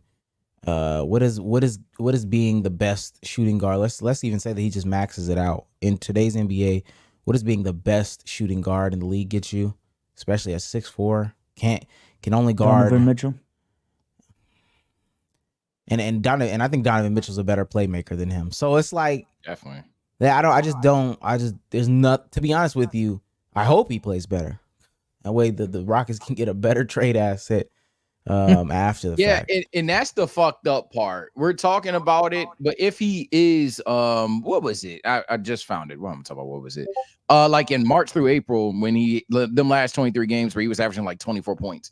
If that's who he becomes, then and if that's who he like truly is, and then he develops to 27 or some absurd shit, which is absurd at that point, then all right, dog. All right, fuck it. Jalen Green's a 27-point per game scorer. Like the shit's changed. But if he's like on the 22-point per game score, a bit more efficient, but still relatively the same player, but just better, I'm still trading him. I ain't gonna lie. I'm a full believer. Shout out my football fans of Bill Belichick's ideology. A year too early for a year too late. All day, every day, 10 out of 10.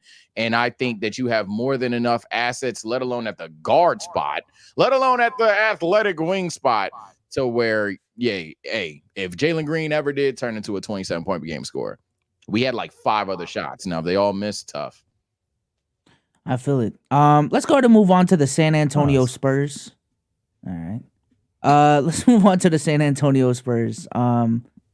Had a pretty good draft this last draft, drafting Stephon Castle. Their biggest signing in this offseason was an old Chris Paul, actually. And I think that's the biggest question I have for y'all and for me as well. How much of a difference do y'all think Chris Paul is going to make for this team? A lot. Yeah. And that nigga's not going to hear that. No, CP0, all it up. Can't fucking lay the ball. Can't fucking lay the ball up, sorry. Can't really score as well anymore. No. Look, Chris Paul's gonna play a week of basketball. He might play a month.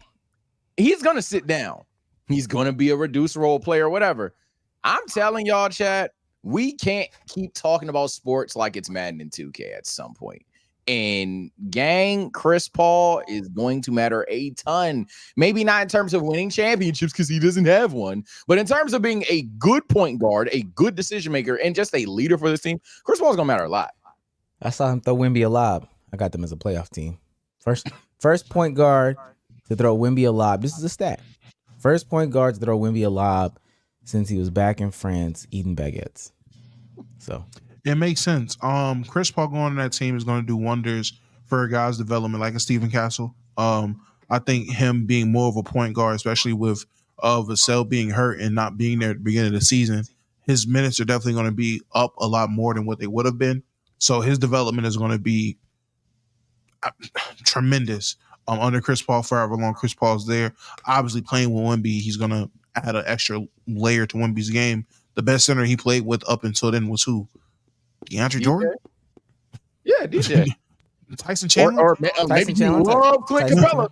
Emeka Okafor? Yeah. He done play with some Tyson Chandler, and I forgot about Clint Capella. BA was good in their final. Maybe you love Steven Adams. Okay, you squeezed in. Well, I ain't gonna lie to you. And you see how good DeAndre Ayton look playing with him. If DA can look that good, Wemby, you're gonna look phenomenal and outstanding. So I have a lot of hopes for the Spurs. Really, let me ask y'all this real quick. If we're talking about, because I remember we did the tier list and was like, I need an adult. This guy is I need an adult guy. I think Chris Paul is probably in the top 3 I need an adult players right now in the league. After he does this year in San Antonio, I hope he goes to Charlotte so he can get LaMelo Ball right. Is he in that conversation? Point guard, He's going a Kakashi route. Yeah, top three. I need an adult. Nah, yeah, top 3 at adult. this point. Yeah, the Rondo right might fit him. Yeah, man. Play all Paul. And speaking of Victor Wembanyama, how do y'all? What's the type of leap that y'all expect from him in this upcoming season? I think Victor is going to take the league by storm. I have hot takes for the Spurs to fly, except them being a top 6 seed. I'm pussy on that, but I do think Victor Wembanyama is going to be a damn good player. I don't know if it's going to translate to wins yet because the team's incomplete, in my personal opinion. But as far as him as an individual talent, oh my god, yeah, he'll easily average 25. I mean, I don't think I can overstate this. The ability that Chris Paul, we didn't talk about Harrison Barnes, but the ability for Chris Paul to get you 5 like easy looks, just off rip. If he was getting 21, 22 points per game off some hard shit from what they were doing last year, Chris Paul can get you 5, 10 easy points as a center. Instead of them tweens, just the lob. Oh my god! Yeah. A center just being where a center needs to be, let alone where Wemby can be, because Wemby's size alone allows him to add a different level to basketball that we've never seen before. So the fact that just being a normal big will get you 10 points. He's getting Wemby 20. Yeah, that's 20 right there, and then he gonna create 20. That's 40. I'm with that. Wemby gonna lead the league. No, Like, nah. yeah, no shit. Talk about AI. It's Wemby. Yeah, I think he's gonna solidify that tier below Jokic, Embiid, Giannis, Luka. He's gonna solidify himself in that tier with like AD, KD, Tatum, Bron. He's gonna be in that tier. If you had to list exclusively centers, I already think he's in that tier. But if you're talking about players in general, then cool. I think he's going to push for the top spots in the league in year 2. Like, I think just as an individual player, it might not look like it in the wins or loss column. It is what it is. But in terms of just what you want from a basketball player, the sky's the limit for Wemby, for me, just from what I've seen. So I guess we all kind of passive aggressively said it. I don't know if this was your next question, Bsolz, but nobody's all in on the Spurs yet. We're just all in on Wemby and their development going well. I got them as like a playing competer for that playing. Yeah, I think they're 9-10ish. Mm-hmm. This may be a season where the 11 seed might be like a 44 win team. I don't know how the math shakes out. Man.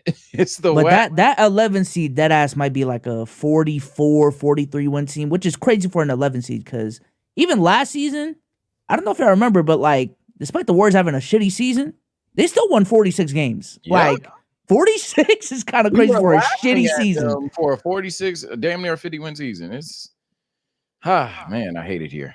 West is definitely tough. The Oklahoma City Thunder, in my opinion, have the highest expectations out in the West this upcoming season. I feel like a lot of people have them as the number 1 seed. I guess the question is are those expectations too high, if anything? Because a couple pods ago, we read a friend of the show, Isaac's tweet, talk about, they're going to have a Warriors-like season. Are the Thunder just going, walk the walk? This is the basketball nerds' favorite team. Because what more do you ask for from the basketball nerds? You want your efficiency guy, SGA's there. You want your ore man, SGA's there. You want your young upstart players. You have Chet and J-Dub. I was struggling. I don't know what the fuck that was about. I almost said green twice. You want your two-way players galore. You have that. You want your shooting. You have that. This is your stat nerds, your ore man, your muse accounts. This is every NBA Twitter incarnate favorite team. Like, yeah, they should be great. I'm nervous on the heel turn that I think is bound to happen.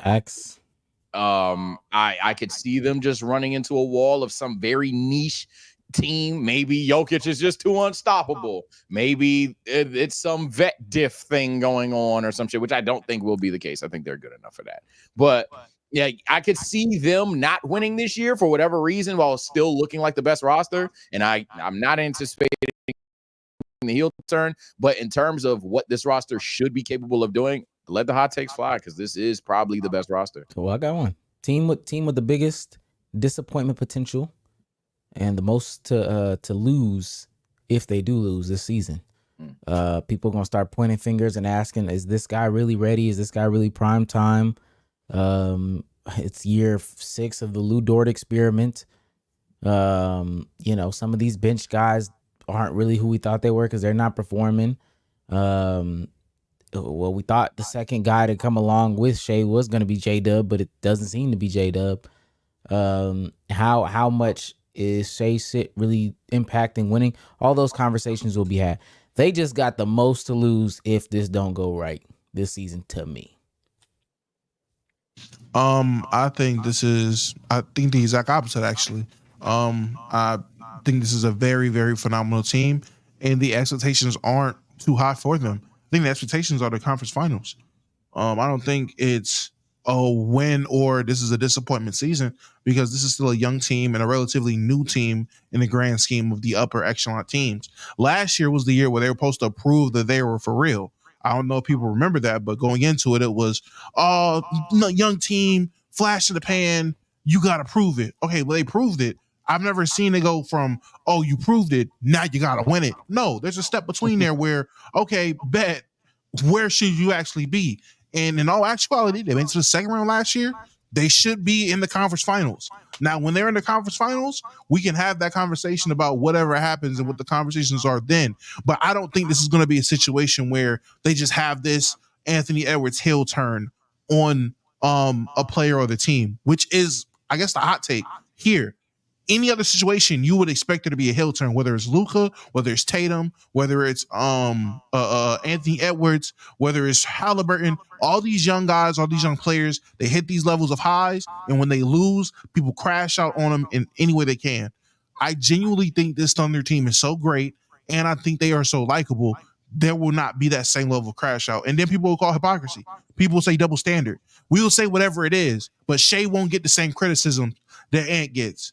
Chet won't get the same credit. Chet won't get the same criticisms that Cat got last year, being the best big on the team that's supposed to be. He won't get those. J Dub won't get the same criticisms that whoever Pascal or Reese got. He won't get the same criticisms. That's actually what I think is going to happen with them this year. I could see it's fucked up. I want to disagree with that, but I could genuinely see that happening where niggas just love the team so much. And it's kind of just like flaming 4K hypocrisy because this is a team that technically did improve from last season, but hey, man, they just like SGA enough plus ratio. I'm not gonna say I agree, but I can see it. I don't think you're crazy for that. Yeah. I want to talk about the Memphis Grizzlies next because I feel like we're actually as a pod pretty high on them, but I just want to revisit the team that they had in 2023, the last time we saw them healthy. They were the second seed in the Western Conference. That team had Dylan Brooks. They had Steven Adams. Xavier Tillman was on that team. Tyus Jones was on that team. And those guys are no longer there. I believe is Brandon Clark still there? I don't know.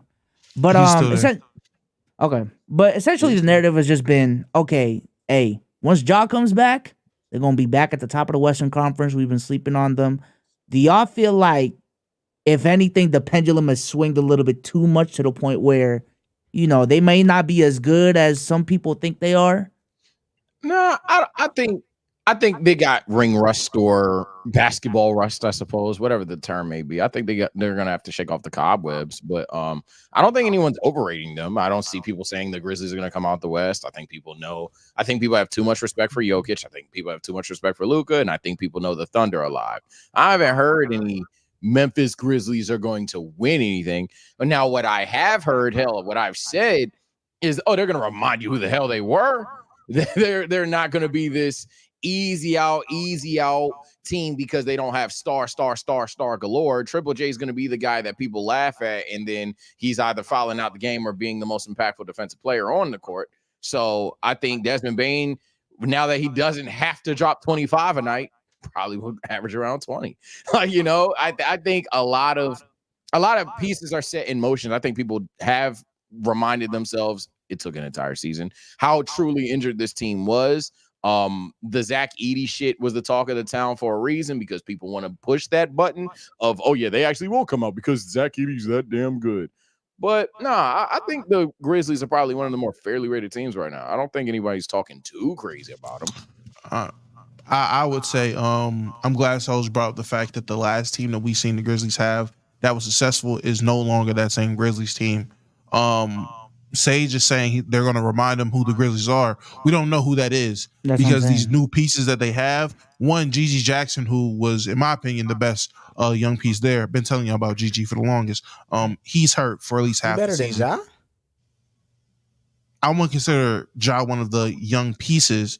I think Ja's a franchise player, but the young pieces in terms of role players. But Gigi, dog, he's hurt.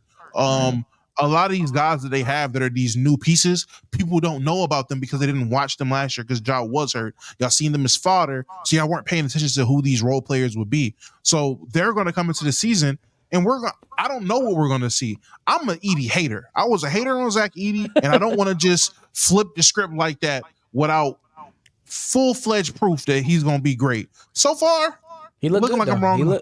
He looked so good. Far, every player I was skeptical about in this draft class looks great, and the players I like still look great. So I don't know what the hell's going on, but it's yet to be seen when it comes to the Grizzlies.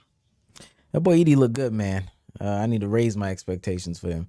Zach, he's moving fluid. You understand what I'm saying? All those concerns, and he's just taking up a lot of space. I don't even. And in hindsight, I don't even know why that was the concern. Come on now, we gotta stop that. Yeah, I like that boy. I'll get I'm right. not gonna lie, man. I might owe Damo an apology by the end of the season because this rookie class, it's just when I did that podcast with the Deep Three, we did what was it?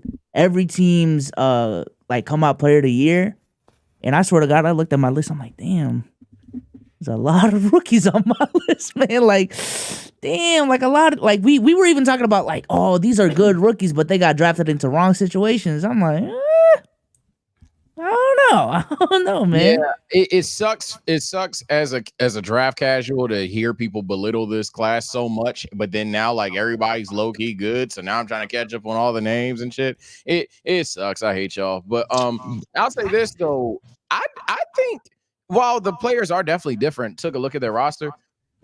I still think they're going to play somewhat relatively a similar style, simply because Taylor Jenkins pretty much has them in motion for what they like to do. I think they're going to be one of those teams that are running a lot, especially because they're young. So I don't think they're going to look too different. I just hope those players that they have now versus back then are equally as productive. That's fair. Oh, okay, I thought y'all were with the. All right, next team, the Minnesota Timberwolves.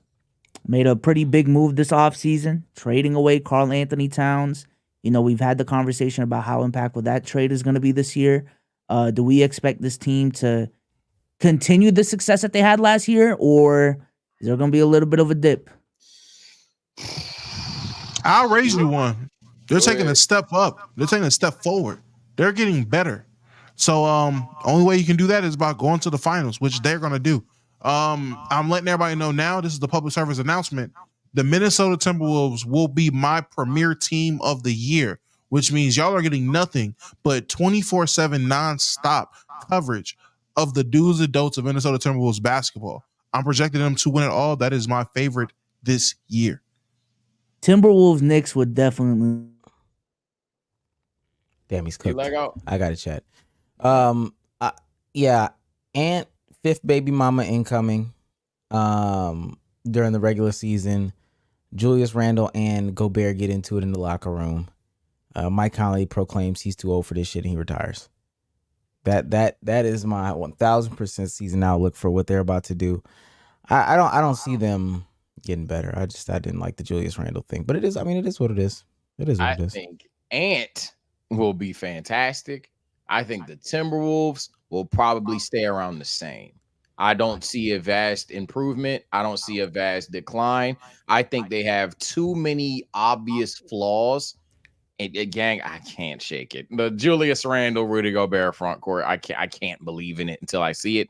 But even then, I think they have two obvious flaws, even similar to the ones they had last season, to where I can 100% say, that now they're going to make the finals. I think this team didn't do anything laterally because Julius Randle and Cat aren't the same player. Donte Divincenzo is a much better two guard as a backup, but I just don't think they really push the needle. So I think they're going to get a similar result.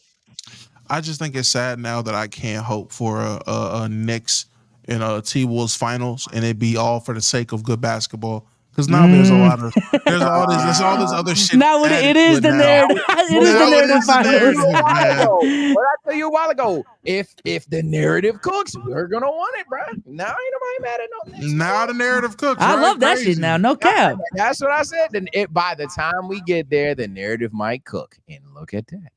What's wrong with storylines, man? You like the WWE? Yeah, niggas hate stories. Nah, I wanted pure hoop. I wanted pure hoops, man. That was my pure hoops take, and they well, soiled it it with this narrative, man. It This is pure BS hoops hoop fan narrative. Nah, it's pure hoops now. Can't say it's not. It is all about hoop. Speaking of Damo's age, let's talk about y'all Lakers, man. Let's talk about y'all Lakers. Let's just put a pin on it, man. Straight up. Do y'all think JJ Redick is going to be a good coach this season? Yes or no? Or is he going to crash out? Why I hate you. This is why I am mad. We are now talking about the Lakers. I was having fun. You see how for every team prior to, we're talking about expectations, young players, boom or bust. Who do we trade? You brought up the Lakers and you brought up, hey, so how does JJ Redick? We're such a fucking Laker team, bro. I'm not excited at all. I think at some point in time, I'm going to get hit high off the Laker pack. I'm gonna be like, fuck it, bro. All we need is 4 games. I'm gonna root for my team before you clip it up and shit. I'm gonna root for my Lakers once the season starts. I'm gonna root for my Lakers during the season, and of course, cry about them when they lose. But it's just a dead horse franchise. I'm just so disgusted. Is JJ gonna be good or not? JJ is going to be a good coach. I do believe JJ Redick will be a good coach. However, people probably will call him a shit coach because again. So I like this. What I'm saying, gang. Like I guess for the title thumbnail, click. Oh yeah, JJ Redick, good coach. I'll take go Lakers. Niggas gonna call him shit any game he loses, and they're gonna call him underrated any game he wins. I cannot. Oh my god. I'll raise you one. JJ Redick will be a great coach. Lakers 5 seed minimum. We're gonna have health this year. The stench of Darvin Ham not putrid, like disgusting, lump-headed farts, just putridness around that locker room is gone. The funk is gone, and he took Torian Prince bum ass with him. The fact that the Lakers finally did one thing positive, which was remove the biggest negative in the room. We're gonna be great. We're actually gonna be really great. You crazy. Omar, you gotta be crazy. I like the Lakers. Man. I like what's going on. I don't have super high expectations. It is definitely giving a Zybes season. I think that this will finally be the year where people get sour completely. I mean, they've soured completely on D-Lo, but they'll get sour on AR. But I think I like the Lakers. I like, what JJ Redick is doing. I would love to see some actual preseason action. And what's my man name? That's good, Damo. Olivier. What's his name? I just see the number 41, the guard. The guard. Oh, buddy. I don't know his name. Impressive though. I know exactly what you're talking about. But he's fun. I like the injury. Yeah, that guy. That guy's good, man. I don't know. I like some of the Lakers stuff. Is LeBron still good enough? Probably not. And I'm talking about good enough to be like 1A on the finals and no help, just carrying. Like that's just not. It's not 2016 no more. But I just hate it because you could say Damo might just hit it out the park, pause if needed, and just say like, "Yo, the Lakers will be a 5th seed. We're going to be coached better. The stench is gone, and hell, you could be even higher on LeBron than Omar was, and be like, no, LeBron's going to be great. All that other shit. I just foresee a new bullshit narrative that has not been spawned yet, some drama that has not been spawned yet, being the singular reason we get packed up. I despise what's going to happen. It's AR. I despise what's going to happen to this team. Because if you just had to look at it from a basketball lens, nothing's wrong. It's not a basketball lens because we're the fucking Lakers. It's AR, man. Speaking of another franchise that may be crashing out this upcoming season, the Phoenix Suns. Is there any this team ain't a super team, right? Like, yeah, put the fries in the bag. I'm not gonna lie. We know what's going on. Wrong. Y'all are both wrong. This is the year the Phoenix Suns actually exceed expectations. And there's one reason and one reason only. I don't know if y'all heard the news. It was trending on Twitter. I retweeted it so y'all know it was true. I actually did the knowledge. This is a real thing coming out of the Phoenix Suns training camp and what's going forward. The time has come. You can ring the bells. Okay, Bol is being unleashed. Oh, they are unleashing Bol. Therefore, they are revealing to the world that not only while having the trio of Booker, Durant, and Beal, you have the unicorn, which is 60% of Wemby. Bol, man, come on. The easy super team. You're not stopping them. More tween hoops for the Phoenix Suns. Okay. Put the fries in the bag. Any Suns fans down there, we're better than your shit. Look, fine. You know what? You are. But we know what you are, gang. You're going home. You're not winning a championship. It's because your defense is shit. You're gonna gaslight everybody on how your defense is underrated. You're gonna have some weird niche stat that argues it's top 10. Then you're gonna get your ass bust in the playoffs, and we're gonna be sitting here like, damn, bro. Let's laugh at KD again, and it's probably not even going to be his fucking fault. It's just the roster. You're not doing shit. The only real question out there is just about Bradley Beal's health, because the depth quickly diminishes if Bradley Beal isn't healthy. So Yeah. And he's also. You know how good Beal is anymore. That's the other thing. But it's about his health. For what it's worth, I do think they got better this offseason. But one, a lot of teams in the West got better. And two, when D-Book, Bradley Beal, and KD are on the same team, just being one of the teams in the West, I'm sorry, that's not what it's supposed to be when they formed. So if y'all haven't realized that yet, then this better be the season. This better be the season. This better be the season. Next up, the Denver Nuggets. Is this the season where they finally... I tried to call it last season. I ain't gonna lie, they kind of cooked me. I tried to call it last season. I thought they were gonna fall off last season. Is this a season they fall off from like being one of the top seeds in the West to being like a 4 to 6 seed? And also, how far is Jokic gonna be in these MVP conversations again? Because I know Jokic is gonna put up the numbers for MVP discussions, but I feel like voter fatigue is about to hoe him. Well, hot take. I'm not necessarily too interested in the Jokic MVP talk. I guess I'll say fuck it. He ain't gonna win Luka time. But hot take in terms of the Nuggets, Damo called his shot. I'm not saying they're making the finals. I damn well think the Nuggets are going to make the conference finals. I think Jokic is going to just go the fuck off. I don't know how to say it. I just see a storm where Jokic is just like, oh, we fell off. Oh, niggas ain't got defense, so now I can't score the ball. Okay. I feel like this is the year that Jokic just fuck you better. Like, hey, it doesn't make sense. They got so much weak on the perimeter, and Jokic dropped 50. Wait, did y'all see the notey on your phone? Probably not. I don't. Paul George already got an injury, man. Jesus. Oh my Christ. God, damn. Hyperextends his knee. Hopefully, it's not too bad. But I don't have notice. But yeah, I think this is Jokic's fuck you on better season. I think absolutely. I think the exact opposite of Sage. I think he's 100% wrong.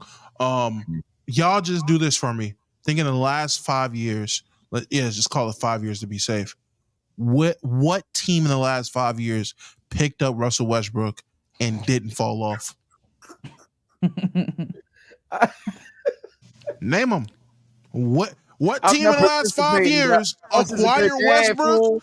He's a good dad. Who has acquired Westbrook in the hopes of succeeding in the playoffs and actually achieve that goal? Say it with me. 1, 2, 3. Nobody. So, with that being the main factor, and the secondary factor is a lot of the key role players and integral pieces are gone off this team, that will lead me to say, hey, on top of them having injury problems as well, MPJ and Jamal Murray are not the most healthy of people. And now we're taking away people that are supposed to relieve the stress of being so productive on them. And you add Westbrook, who adds a ton of stress and negative team aura to everyone around imaginable. It happened to my glorious King LeBron. It can happen to anybody. I promise you right now, this is the year they fall off. I'm calling my shot in the other direction. Fall off team of the year. The biggest disappointment. Can I just say Denver Nuggets 10 seed playing in the play-in and gets eliminated. That's crazy. Can I just say Gets eliminated. Damo legitimately has outside of 10 seed, has a legitimately better, more logical, thought out argument until he mentioned like the Russell Westbrook shit. But like, even if you include that, you're not a believer, Rose. Me just thinking Jokic is gonna get fuck you buckets is like literally just a vibe. Like, I ain't gonna lie, there's no legitimate reason the Nuggets actually do improve. I just think it's just gonna be one of them years where niggas couldn't stop Jokic, tough shit. But yo, why the fuck is Russell Westbrook your main? Never mind. You can't argue science. it is factually right. They are spamming the Wizards, but if the Wizards are their claim to fame, I guess. Oh, the success of the Washington Wizards. Yeah. 21 Wizards? Checkmate. No, Dama, once you said that, I look at chat. What are they saying? Wizards? The Wizards are literally right there. Yikes. The Wizards, Damo, you fucking casual. I thought that was, bro. Nah. What they even do in the playoffs? Like, that ass. They lost in the first round. That's what they did. They lost in the first round. Yeah, y'all flexing the Washington Wizards was not the move. Nah.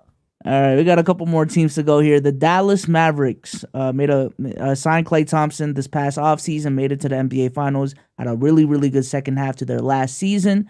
Was it fluky, or are they going to build off of what happened? Fuck no, my glorious king gonna be the other team in there. Yeah, it's gonna be the Euro Conference Finals.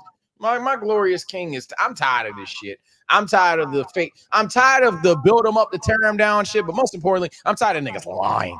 I'm tired of people watching Luka Doncic play basketball, pointing out the couple of things he doesn't do well, and then acting like, oh yeah, that's why he was the sole reason that they lost. That's why there's several other things. Fuck the injury. He's just back. Man, shut up. I ain't got time for this, bro. This ain't even on the glorious king shit yet. Luka Doncic is fantastic, arguably the best player in the world. He's going to showcase that again. Kyrie Irving definitely had his flaws highlighted. People didn't talk about it because, he's not the best player on the team. But I think Kyrie had a lot to learn from the coverages shown to him in Boston, let alone he probably ain't got to deal with that shit unless it's Boston anyway. So, yeah, I think this Mavs team is very, very, very poised to go right back up into the finals, at the very least conference finals. I drank the Kool-Aid of the preseason. Klay Thompson as a screener. Luka Doncic looking skinny. He's looking fit. He's looking in shape, seeing his muscles. And then they have like 175 dude on their team who's mobile. Wemby? Hey, the Wemby stopper, some would say. I'm not gonna lie. This is the team to beat. This is the team that I haven't been this high on the Mavericks since Luka's been in the league. This is the team that I have coming out of the West. Full stop. Full stop. Full stop. Yeah, I've seen what a Euro white man in Dallas career path looks like. He's just following that again, which means he already made the finals once. He lost. He's not making it again for a couple years, at least not with this roster, not this iteration of the team. So I can go ahead and mark this up as a conference finals at most year. They got to blow it up before Luka can get back to the finals. I'm just going based off of what we've seen already. History loves to repeat itself, and it is repeating itself in Dallas. That is my only reason for going against this team. Luka in Denver? No. It will be an OKC conference finals. Actually, No. I'm saying they blow it up. Luka in Denver? No. They blow it up. Denver gets rid of Jokic. Jokic in Dallas. Luka doesn't leave. Luka's retiring a Maverick. Sorry to tell y'all. He's retiring. At least in the NBA, he's retiring as a Maverick. Yeah. Jokic to Dallas, and the catalyst will be the fact that they really believed in Westbrook. That's the spearhead to getting him into Dallas, actually. Okay. It starts with Westbrook. Curses the franchise. Russell Westbrook and just goes to Dallas. Oh, MPJ's team in Denver? I don't know. Hold on. They give Murray all the keys, man. Peyton Watson? No, let me stop. Is there a Canadian on Dallas? Let me stop. And then the last team, the New Orleans Pelicans.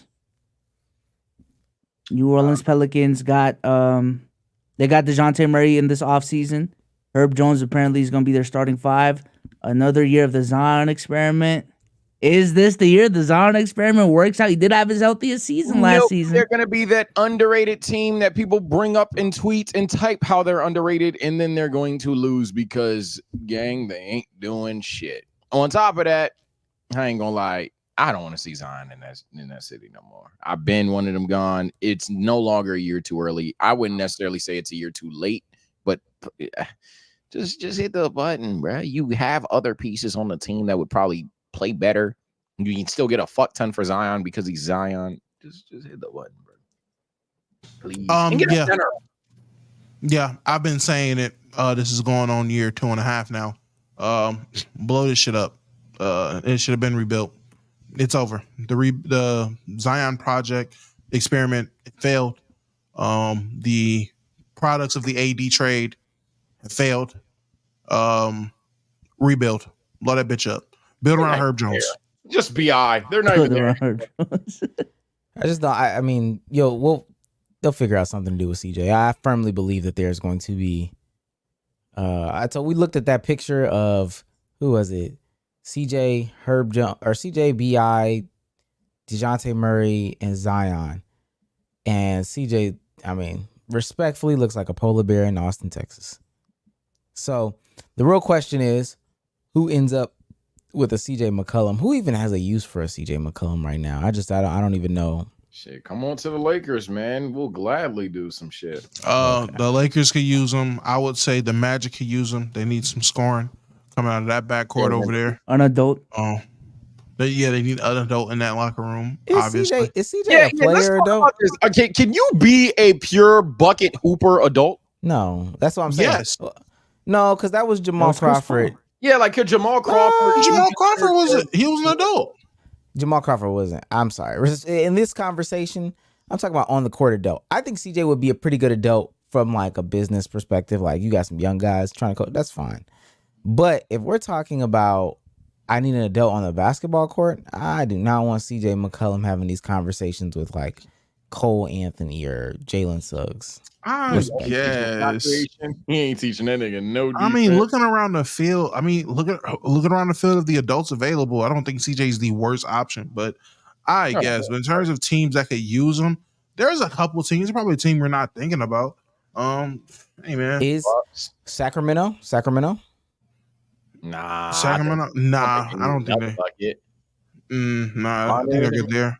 Yeah. The Matter of Bucks. fact, I'm about to say, somebody say Milwaukee. They need them. Milwaukee. Yeah. Oh, I was gonna say if that's the case, he's going to NBA purgatory. Back where he came from, the Portland Trailblazers. It's gonna be him and Malcolm Brogdon. and they're gonna be looking at each other like, where did we go wrong? Where did we go wrong? If he goes back to the Blazers, I swear. I think the Pelicans. I think the Pelicans are the biggest definition to me, or one of like, bro. These role players do not fucking matter. Is Zion gonna be healthy or not, bro? Like, goddamn, like that's fair. People not gonna want to hear that, but that's fair. Yeah, they go as far as Zion takes them. None of us think Zion's gonna take them that far. Get rid of Zion. CJ to the Sixers. Okay, I'm just also could use them. Also could use them. They could. I know if he goes back to the Blazers, he's just going back to get his Jeff Teague podcast stories off. That's all he's going back there for. More stories. Ain't no basketball being played. Ain't no Teague was in Oregon. All right, no basket.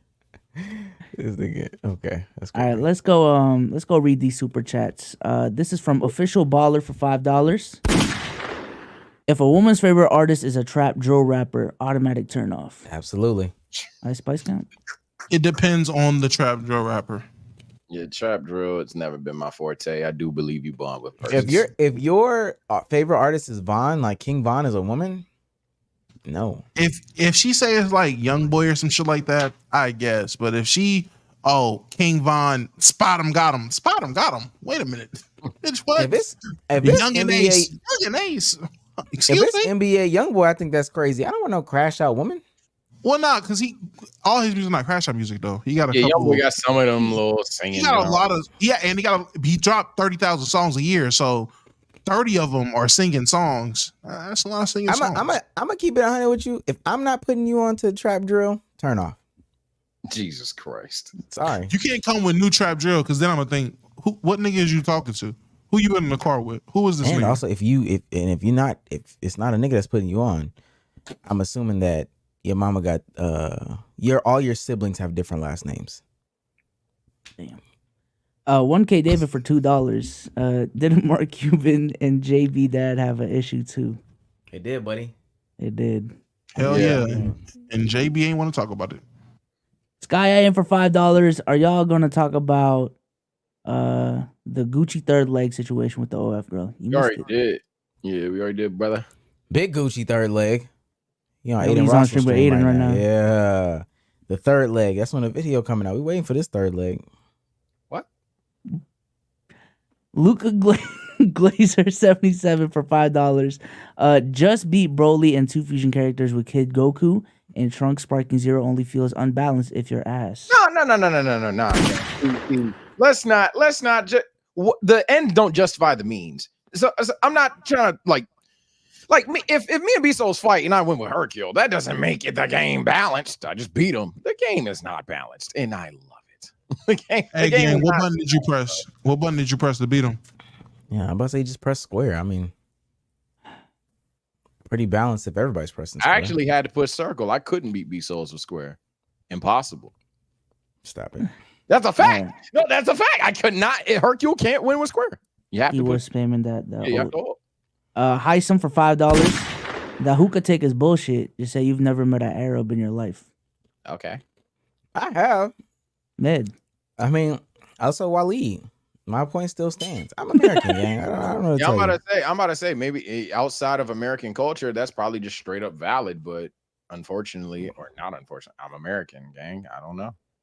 The way that niggas smoke hookah over here is a bit different. Blazing Fire became a member for 2 months. Let's keep it a buck over every podcast. That's true. That's facts. I agree.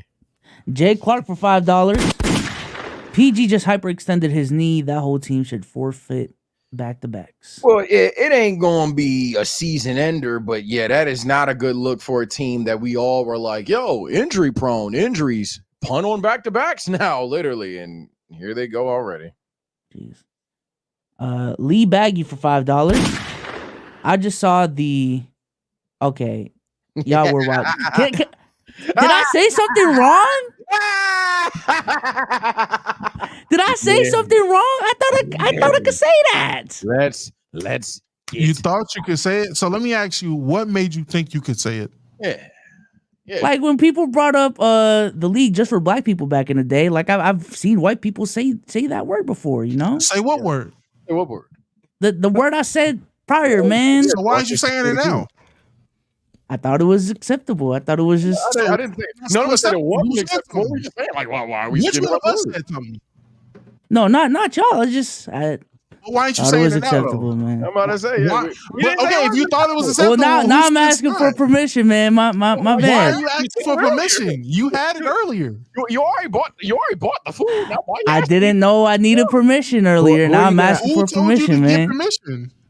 Where you Myself, gonna- man. My consciousness. I was say, where are you gonna You- fold at? Like, I- that's But But crazy. wait, you didn't consciously need permission before. You had it before.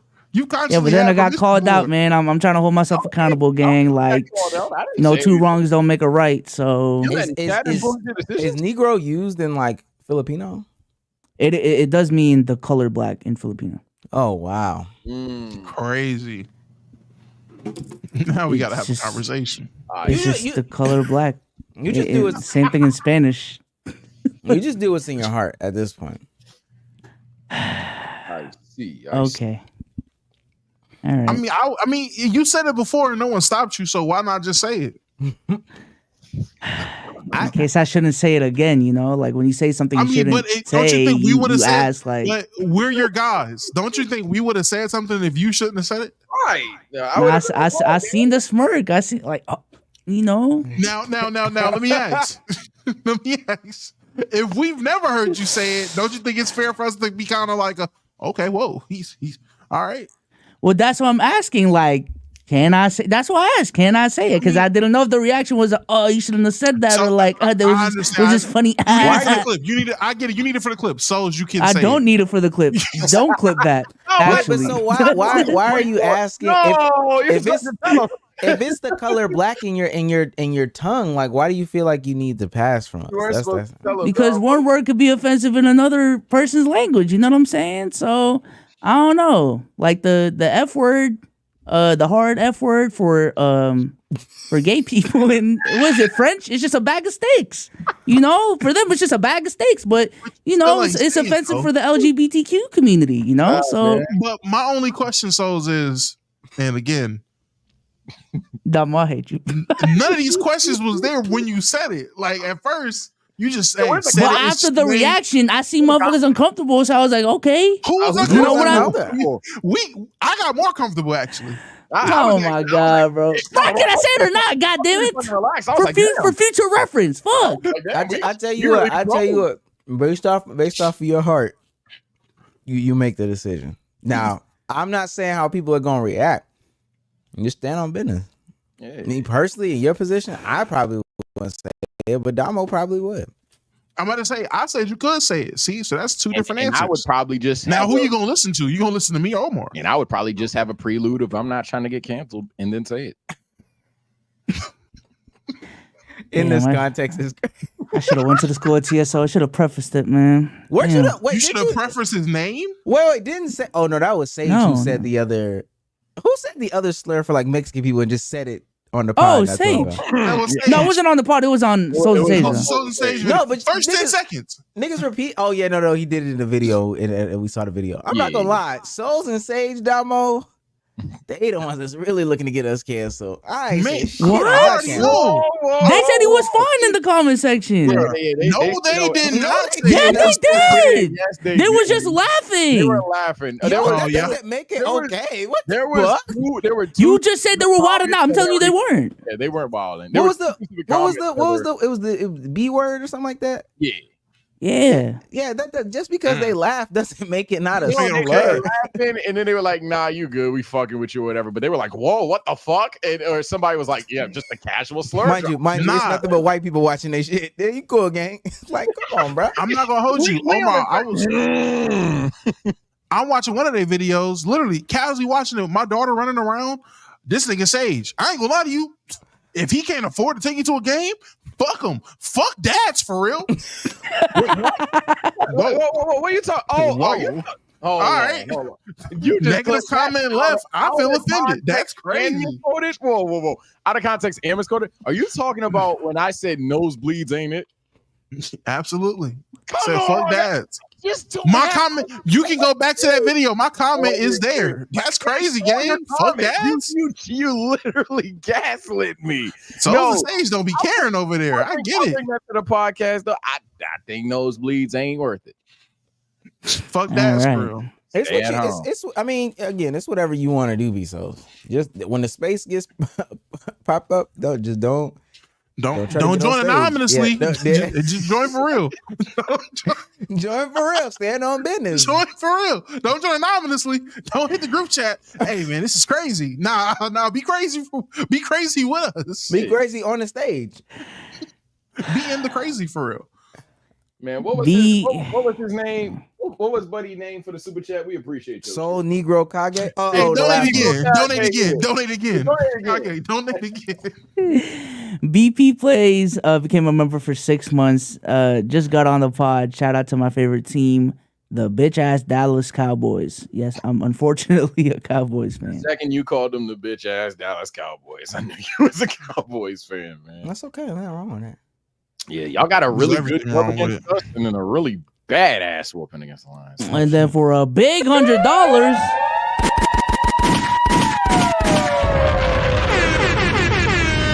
the 21st King for $100 says, how y'all feel about Dragon Ball Sparking Zero getting the same rating as Conquered from IGN? Got me heated. Also, love the pod. Keep up the good work. As the little actually guy on the pod when it comes to this hot take, why the fuck do y'all care about IGN rating? I'm not gonna lie. We know it's gonna be a game of the year contender regardless. Niggas are gonna play it. It was already beating out fucking Black Ops 6 in pre-orders and shit. Man, I do not care what IGN has to say on Twitter. It's the same people that, for my wrestling fans, care about what was Meltzer, Dave Meltzer, whatever the fuck. The people that score matches and shit. Why do y'all care about that shit, dog? At the end of the day, we know what products are. We know how they're gonna age over time. Sparking Zero's still been trending. Niggas are trying to make careers off of Sparking Zero right now, bro. I don't care. I'm not heated at all. Well, only pushback that I got to that is I personally paid $100 for Sparking Zero. So if your rating influences my decision and it is or is not accurate, I'm gonna have a problem with it. Now, I haven't seen the rating. I'm now in the belief that ratings matter a little bit more. This is probably why I don't even look at them though to validate. But when you are spending $100 on a video game or a large amount of money, I do kind of want to see the reviews, and I would want the reviews to be unbiased. I have no problem with people taking reviews into consideration before buying a game. I do have a problem where somebody like our guy, our best friend, the 21st King, when they are genuinely upset that one game has the same rating as another game, then it's like, all right, gang, let's put the controller down. Let's really dive into what's the real issue here. That's my thing. Omar, I feel you. Ratings are important in terms of you knowing what you're buying as a product before you get it, so you have a heads up. Ratings are not important enough to the fact of it's affecting your mental psyche or impacting your actual emotions because it was rated with another game. Come on, gang. Let's go touch some grass. We're on a basketball podcast. Let's make the easiest 1-to-1 for these niggas. It's like genuinely watching every Celtics game and then getting mad at every Celtics overall in 2K. Dog, you know what you think about these niggas. Fuck 2K. But you a big dog though. I ain't gonna lie. 21st. Oh no, yeah, there ain't no disrespect to you. I It's deeper than mine. Yeah, so hey, you got me, big bro. I'm saying he buying. You can buy two Sparking Sparking Zeros. Yeah, type shit. Okay, I feel it. Big. I don't dog. even think IGN is like consistent with this shit. Like they just make reviews to make them. I ain't gonna lie. Yeah, and it was the most trendy thing to call it a 7 or a 10. And let me say that I don't know how old 21st. And what's wrong is. with 7? Maybe it is a 7. Now let me. I once you get certain ages, I think you become a better consumer, and I feel like I'm a really good consumer these days. I totally forgot IGN existed. Like respectfully, like I just where I'm at right now in my life. And might as not that well I bring play up video Machinima. games. Yeah. You might as well bring up some real Game Informer or something like that. Like I really forgot they existed. That's gonna be the last thing that influences my opinion on if I'm gonna buy a video game. Same thing with the sneaker. If I like a sneaker, I'm not watching these people. Oh, the glue on the shoe, the glue. Do you like it, Omar? Yeah, I don't like the ice on the soles. Someone in chat actually brought up an interesting point about it too to make you feel better, bro. IGN be gassing 2K all the time. Look it up. You ain't nothing to worry about. Lee Baggy for $2. I don't think they're. I swear to God, I was just joking around. I'm sorry. We're not, buddy. Don't worry about it. Oh, Trust me, this will be a conversation for the next 3 weeks. Yep. Wipe for $10. Big wipe. Question: why are people sleeping on the Mavs this year? You got people thinking DJJ was prime Kawhi. Also, people have an ant over Luka in the MVP race. It's crazy. I do think the Mavs are getting. I couldn't ignore them. Yo, this is a terrible podcast. What? What I do now? Don't do anything. No. I'll break the fourth wall. This night. You ain't do nothing. I just feel like I'm on pins and needles now. I just don't know no more. Well, between Bsolz and Sage, Bsolz and Sage, I'm on pins and needles now, and I shouldn't have to pod on damn pins and needles because of y'all actions. How about that? That's what I feel. That's my hot take of the week. Give me the noise. That's my hot take of the week. Why? I don't want to pod on pins and needles because of Bsolz and TSO Sage's actions. Bam, there it is, right there. That's my hot take of the week. Shit is getting crazy, man. I'm the one potting on pins and needles right now. Like, damn, can you read the super chat? Yeah. You stepping on the pins and the needles. I avoided them. I didn't even say it. Nah, Nigga poking himself with the pins and needles at this point. It's crazy. I gotta break the fourth wall. You better get jumped. You're good, bro. You did nothing wrong. They're just being, It's good, man. But I just being annoying. wow. It was so fast. I was like, whoa. I'm gonna get back to the topic, man. Hey, Damo, he said me. People, okay. What do you mean, you people? This is ridiculous. In my mind, I'm reading it along with him saying it, and I'm like, you got these people. He said, Hey, low key, I said it in my mind too. I was like, niggas. Oh wait, no, you said that, Omar. You got. He didn't say that. I was like, why did I hear niggas? Oh, that was me. Oh, That was- that was me. It was. I'm looking at everybody else. Did everybody else hear niggas? Nah, Sage looking at this. Sage is looking at the I screen was. too. I was. Sage looking at the screen like. Oh wow, he didn't take any breaths. You didn't do like a. Because sometimes you be like, you got. People. Yeah, he'll literally do. You got. I'm on guard now, bruh. No, Damn. take the pause, man. Put the Pause was needed. your pause is needed. That pause would have saved your life, man. Oh God. Okay, go ahead, man. We playing. Yeah, facts. They are underrated to me. Yeah, they're underrated to me. I agree. Fuck them. I like the Mavs. Yeah, we people like the Mavs. We love him, man. All right. Watson for $5. This Not is gonna lie. This is Rodney TV. Oh shit, my bad. This is Watson who became a new member. Oh, I got you, me Watson. tripping up now, man. Pins and needles. Rodney TV for $5. Not gonna lie, I'm having hella fun playing 2K, and I think if people just accepted that some stuff is gonna be cheese and shit, y'all would enjoy the damn game. Yeah, that was one of my hot takes that I deleted once upon a time. That gaming honestly would be 50 times better if y'all could accept that things will never be perfect. So yeah, I agree. I will say, in terms of, I'm not ranking this 2K amongst all the great 2Ks before it, but I've had some of the most fun playing this 2K. Like early 2K, I'm having some of the most fun playing 2K. We got the league going. I'm 11-3. We got to run back another play now guys night because my skills were not properly displayed that night. We got to run that back. We done playing it. Huh? I say the ratings are set, gang. Huh? The ratings are set, gang. We stopped playing it. Mister, we done with 2K?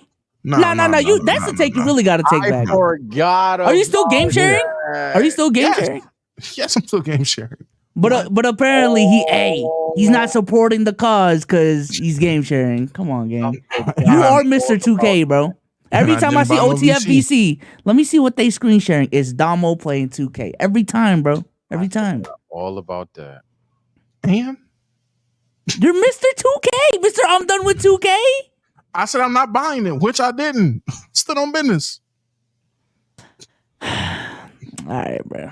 Unserious business. All right, let's go ahead and keep it pushing. Let's do hot take of the week, man. Hot take of the week. I'm gonna go ahead and start this one off because I put it on Twitter and I want to expand on it in this podcast. Let me share my screen here real quick. So Tom Holland, yes, I know, crazy intro. Tom Holland to launch non-alcoholic beer, Biro, on October 16th. And I said, can we have an honest conversation about any alcoholic beverage? And I'm gonna say it on this pod, bro. Alcohol is not good. I'm sorry, bro. It does not taste good. As a drinker myself, alcoholic beverages only taste good in the context that it's good for a alcoholic beverage.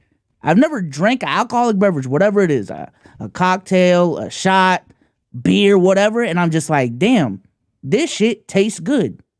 It tastes good for an alcoholic beverage, but it doesn't taste good in not a vacuum, but the opposite of that. So yeah, that's my hot take, man. Alcohol does not taste good, and Tom Holland making beer without the alcohol. You want motherfuckers to just drink piss? Like, what are you doing? Jesus. Stop it. That's my hot take. I feel it. Can I expand on that? Expand. Ladies and gentlemen, I don't know if y'all knew. Fire is hot. I know that's right. Shit nasty. Ice is cold. And water technically doesn't get you wet.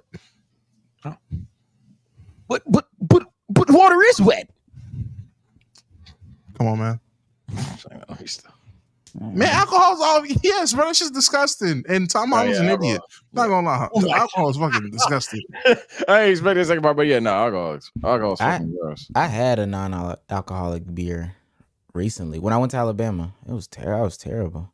Just drink water. I drink water. Just drink some water.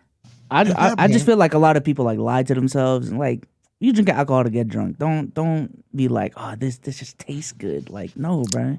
But that's why I drink fruity drinks. So them shits actually taste good.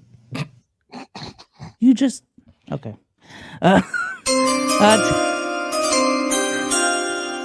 Hot take of the week. Damo, go ahead, man. I got this because we're talking about walking takes back.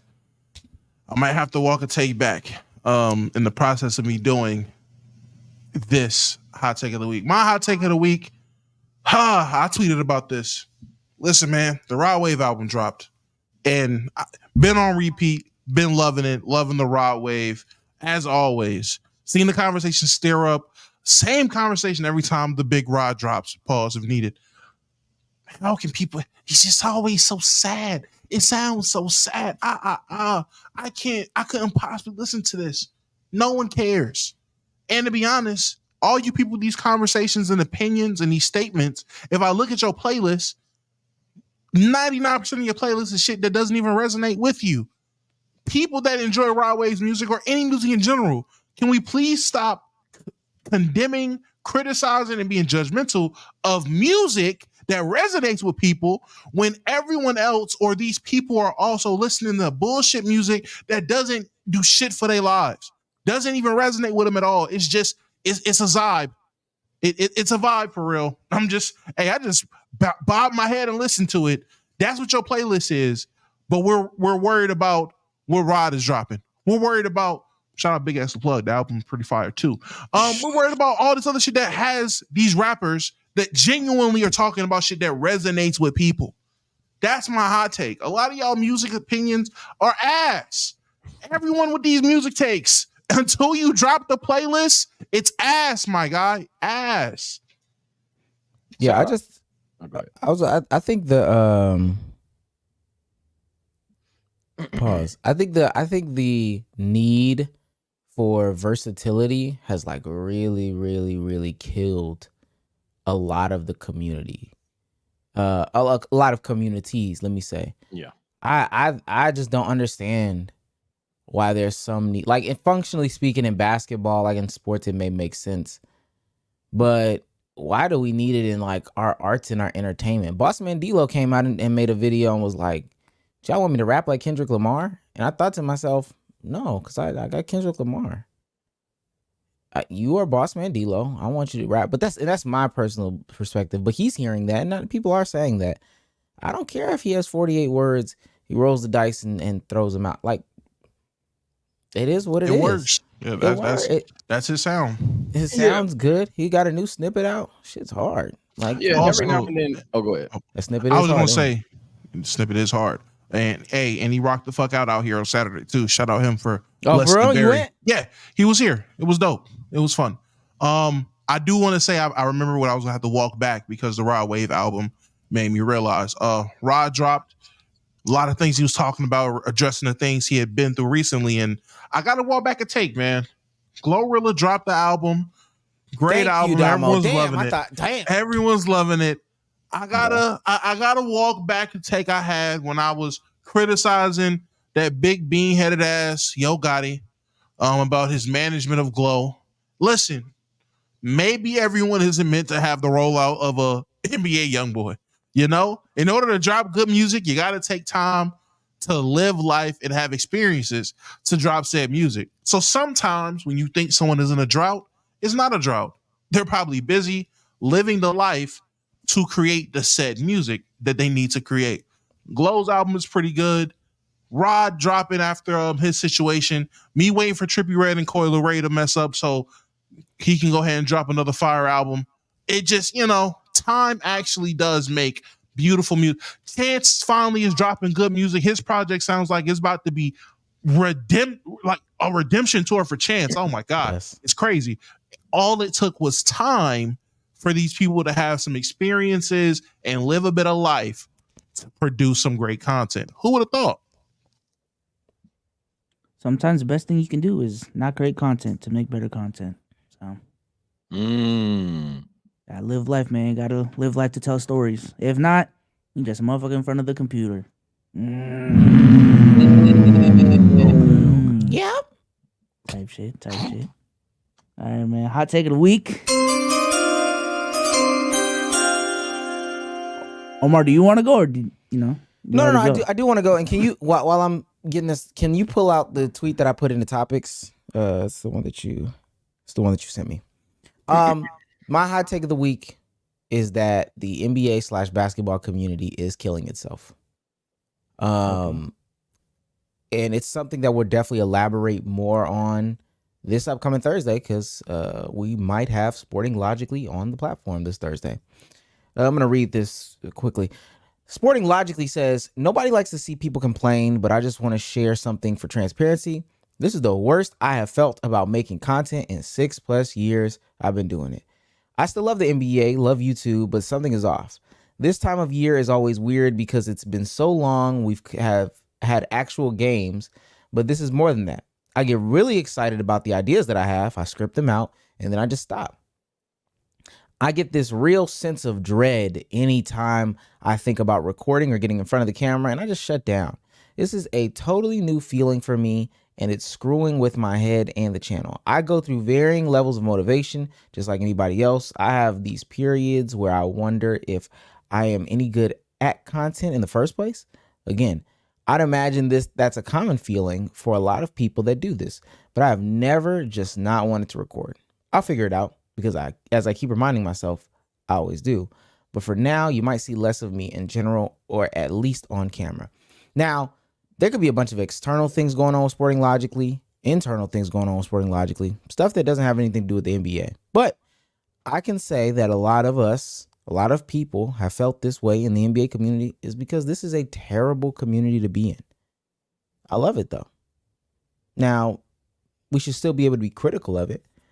Let me say that again. I still do love it, but the NBA community, basketball community, makes you not want to create content.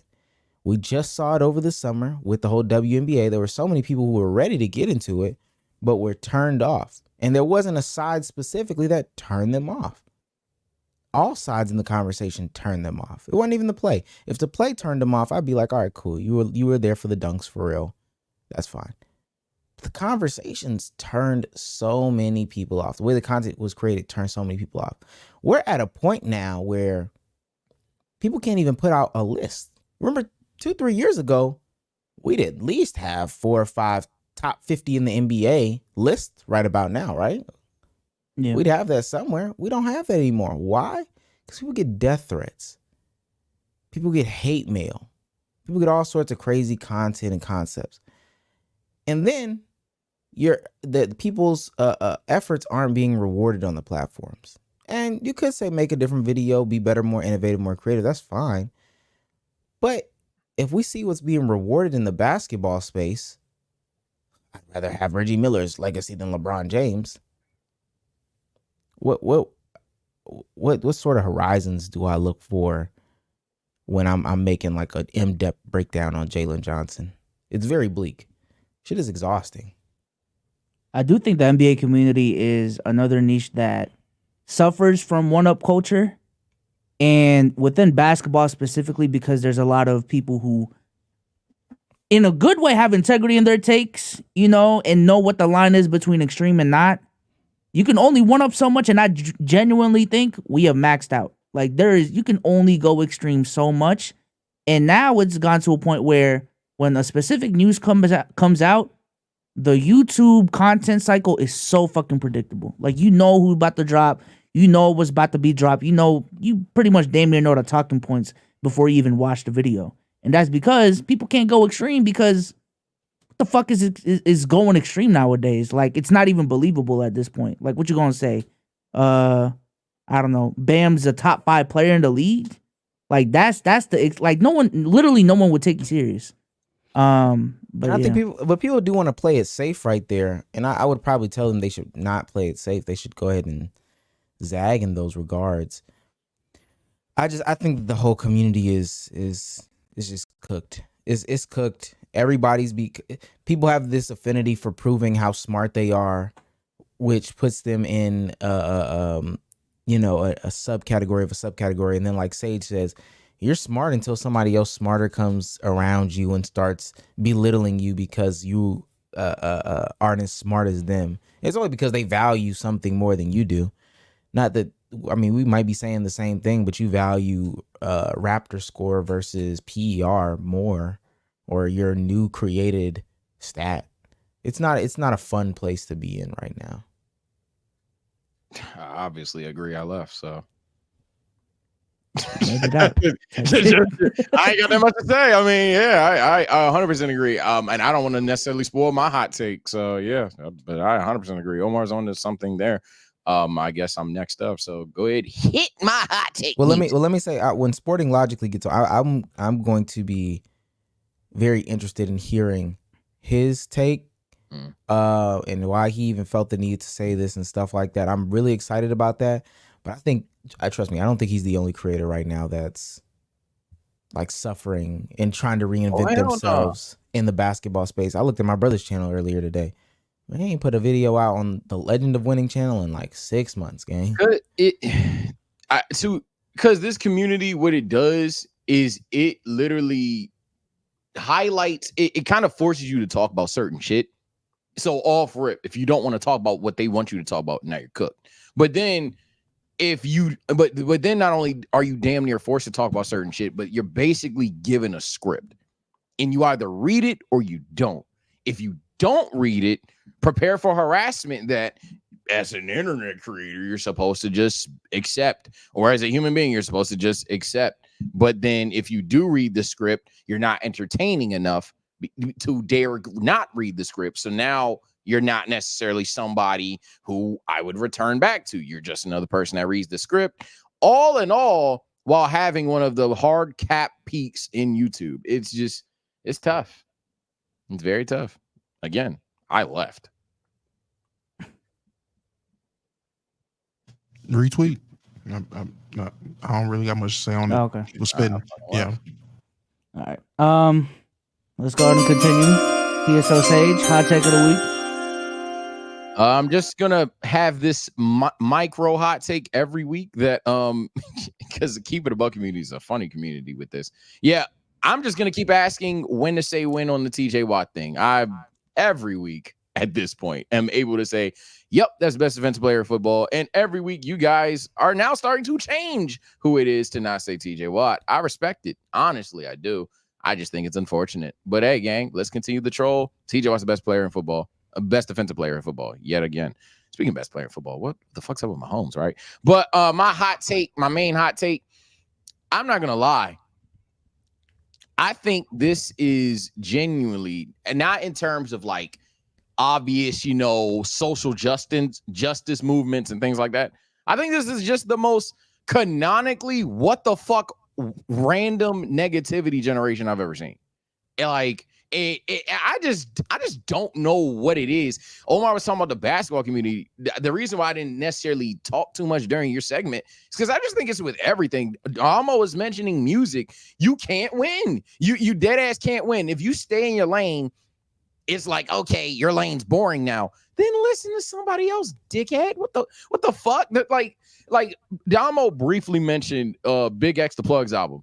And I've done the DaBaby trolling, but I'm trolling. Do you understand, Damo, what's going to happen to Big X? He's going to get the same song shit. Or his songs aren't long enough shit. And you know what I would say to Big X in that moment? Hey, gang, fuck them niggas. The album was damn good. Please don't change what you're doing just because a couple of Kendrick, Cole, Drake, Tiller fans want you to drop a song similar to favorite artists. I just don't understand how like nobody in this world can win at anything anymore. And it's crazy because everybody aspires to be what they're bashing. Everybody is talking about how Luca can't do X, Y, and Z, but would be Luca in a heartbeat. Everybody's talking about how Drake can't rap like X, Y, and Z, would be Drake in a heartbeat. How Kai streams are certain X, Y, and Z, would be kind of heartbeat. Shit's just so fucking weird and negative and stupid. I hate it here. I do want to ask you though, Sage, as a guy who pivoted out of the NBA community, but has established himself in the anime community. Do you feel like the same sentiments that you felt about the NBA community, you'll inevitably feel about the anime community? Nope, because it's been tested time in and time out. And every time I feel different, every time I'll get triggered about some shit. So like, for example, one of the more notorious things in my personal channel thing was, and for Keep It a Buckers that actually watch, essentially a lot of my community personally believes that Goku could have beat Cell. Now, anybody that's ready to watch the show think that's asinine. Cool, whatever. What I've noticed is that in this community, we'll just talk about this specific thing, then move on with our day. Oh my God, Dragon Ball fans don't read. LOL is cool. In the NBA community, dog, that's just something that's notorious with me for the end of life. One, these anime niggas, major difference. They will either A, pull up and have a conversation. They don't just belittle you and fuck off. Or B, they'll say their shit, get toxic about it or whatever, but then you can tell it's from like a not only absurdly biased standpoint, but to a point where it's like, but you still my guy though. The NBA shit? Nah. This Sage nigga thought that SJ's better than Luka. Yeah, he an idiot. Fuck that dude. And anytime you see my face on the title thumbnail, upload after upload after upload, ain't this the dude that said SJ better than Luka? Fuck out of here. That is beyond the biggest difference between the two. So no. I could sit here and say a crazy, stupid hot take like Attack on Titan sucks, right? They would recognize me as, oh, that's the dude that hates Attack on Titan, but he likes Hunter x Hunter, but he likes all these other things. Because maybe anime fans are just that diverse via the nature of the genre, via the fan. I don't know what it is, but these basketball niggas, oh, they'll never forget the day that you said Ant's better than Ja. So you're officially the Ant better than Ja guy. And for the end of time, that makes you either respectable or not respectable. And then also in the anime sphere, as Omar literally said, not hinted to, it's not a smart guys contest. Nigga, I like Dragon Ball, you like Dragon Ball. You want to play Jeopardy? Cool. Oh shit, he won the facts today. That's it. But they wouldn't end the shit. Yeah, that nigga don't know nothing about Dragon Ball. Bitch, we both seen it. And that's the main thing in that community. So no. That's fair. It sounds like the anime community just accepts subjectivity more than No, they can get toxic. No, hold on now. They can get toxic, but everybody can get toxic. Someone in chat brought up, hey, they'll send you threats. Yeah, the same way that the NBA fans was like send Danny Green death threats and shit. Yeah, that shit with Attack on Titan. I mentioned them earlier when they were sending the studio people death threats overseas. Yeah, there's oddballs everywhere, but I guess I'm referring to an abundance of them. Let alone my personal experience. Nah, it's not. Yeah, and maybe personal experience is validating, but like. It's crazy because WNBA players and older fans were talking about how evil the community has become. And these people that were coming over from the NBA community were just like, hey, that's basketball. Get used to it.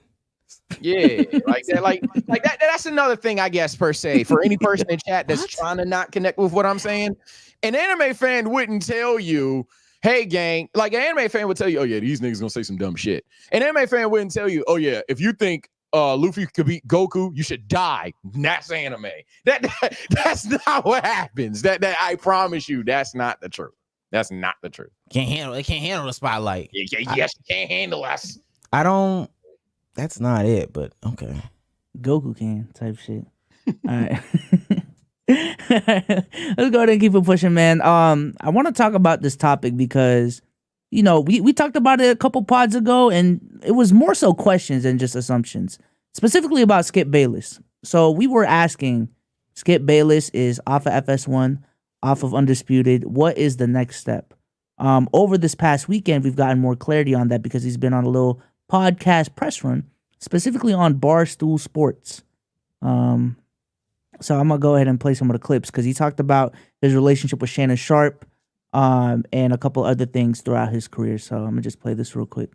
Moment. That was the moment. Yeah, that was the moment. But what happens after the cameras are off? Is it Q? Is it don't talk for a while? Like what? I love that guy. And we were together for 7 years. We took it up a notch from Stephen A. and I, because in the end, Stephen A. is more of a showman, an entertainer. So our debates could be a little sillier than the ex-pro football player now in the Hall of Fame versus me, because I do know football, and I would take it to whatever depth Shannon wanted to go to on X and O football. Wherever he wanted to go, I'll go there, because I learned from a lot of great people in this business. I tried to make him understand, because I handpicked him, because I really thought he could do this, and he can do it, and did be forever grateful to him for what he gave to me for 7 great years. Said, yeah, but you're not in this guy's universe. He won 7 Super Bowls. Nobody's in his universe. And Shannon got mad about somehow I'm disparaging his career. Well, no, he won 3 Super Bowls and he's in the Hall of Fame. And there was some misunderstanding to it, but there was no lingering fight about it. People who ran the show decided we should maybe sit down after that one, and we did, and we had a great talk about it, and we hugged and went on to the next day. So we were really good. Yeah. We got through it, but that was the only day I can remember where he actually got mad on the air. You could see it. And that's where it gets uncomfortable, where it's like the chemistry kind of. And I told you, once you cross that line, audience is like, we're out. Passionate about it. It's like my life. It's what I was born to do, born to be. And so I wanted to actually debate authentically on television where I took it seriously. And I'm not going to trick it up. It's going to be real. I'm not going to say anything I don't believe. And Stephen A. was the perfect foil for me. I'm from Oklahoma City. He's from Queens. I'm white. He's black. And yet from the start, we loved each other. And he knew from the start, even though I'm trying to like rip his throat out in the debate, that I always told him, no punches pulled, but none thrown. We can't get to the point where we're going to throw punches or the audience is just going to turn it off because they don't want to see mad. They just want to see heated. They want to see emotion. They want to see passion, but they don't want to see strangle each other across the table. Right. So a couple of things to note from what he said. Essentially, one, he alluded to Shannon Sharpe being a better partner, at least on camera, than Stephen A. Smith. And then number two, he believes that the Tom Brady incident is what started the downfall for Undisputed, and that's what caused ratings to go down. Nothing else. Y'all think he's capping? Yeah. He's 100%. I think he's right. Yeah, I hate to. I've already done trigger chat, but chat will never understand what my hot take truly meant. That's fine, but gang, I guess I'm gonna go 0-2 then, because gang, he might be lying, I guess, but I don't think the nigga was saying anything crazy there. Maybe I'm tripping. Maybe I'm missing something. I think that was probably the best take Skip's had in a long time. Personally, I think the Well, do you think that Shannon is a better partner for him than Stephen A? For him, I can see it because the way that a viewer would interpret it as ex-football player who actually is very passionate on basketball. They both have their biases. So I think they have like a couple of things in common, but then they also have things where it's two completely different opposing sides going on while still also having the similarities. With Stephen A. and Skip, it's two non-athletes that are both going to get riled up and angry, as he would say, heated, but never go too far.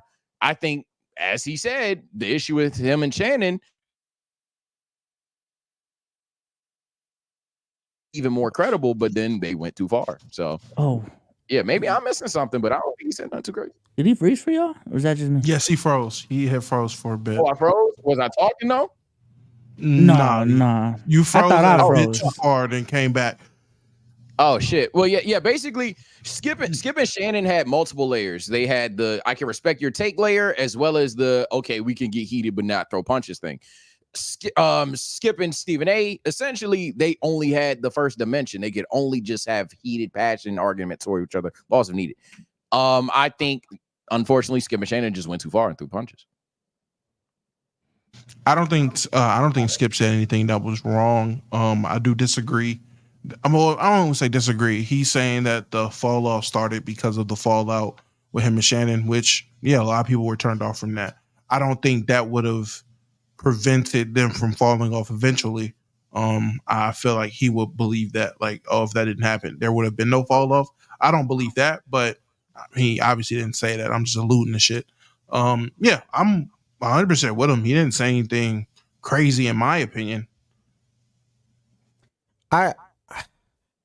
I think that people really what I really took away from that is he is very much aware of public perception of him, and he's always been aware of public perception of him, and he feels like he's never created the point of like super hate, want to fight until that point, which he might really be valid. I can't think of another time where somebody has just wanted to straight up fight outside of that Shannon Sharpe moment. Yeah, Suggs didn't like him in the past, but that's like, again, I'm not going to say that that's a majority rule thing like I was trying to allude to in my goddamn hot take, but all shit aside, there was like maybe a handful of people that dead ass didn't fuck with Skip, wanted to beat him up or whatever. But now even a lot of people. But did that not feel? I felt like that felt more like talk as opposed to action. Like you say that, yeah. yeah, I don't think Terrell Suggs would actually beat up Skip Bayless. I feel like that was more talk, and he might have, but it felt like it wasn't talk. After that Shannon Sharp incident, I mean, people were calling Skip Bayless racist, and people were saying Shannon, did this, that, and the third. This is why. And then there was a break afterwards. Remember when he took like a day break or something like that? That also really, really, really made it worse. I think what was interesting too from that exchange is that, and I think we knew this before too, he fought for Shannon to come back. And I want to know at this point, because I think Shannon would have went back. What happened? What did FS1 not do in order to make it to where he can't come back? Why did they not want Shannon Sharp back? That's my question. I believe there was a hidden factor that none of us know dealing with the company, neither Skip nor Shannon. That's the reason they didn't work out. I will 100% believe them there, that it was not just I don't fuck with Skip, I don't fuck with Shannon.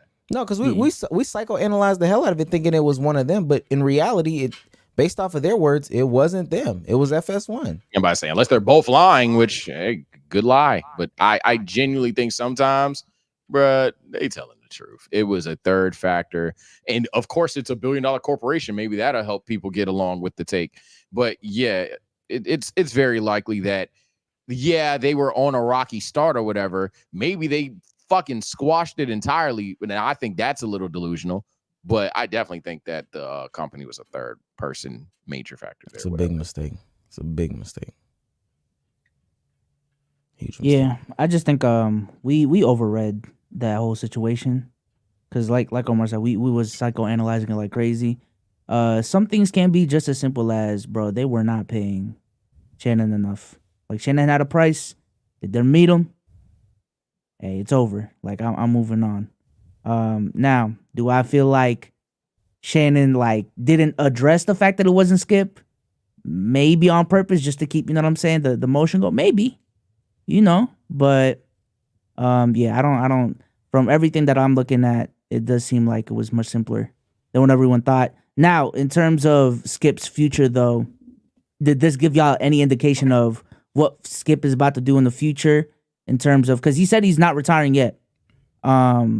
Is he looking to get a deal with Barstool Sports, or is he still trying to get another go at national media from what y'all heard?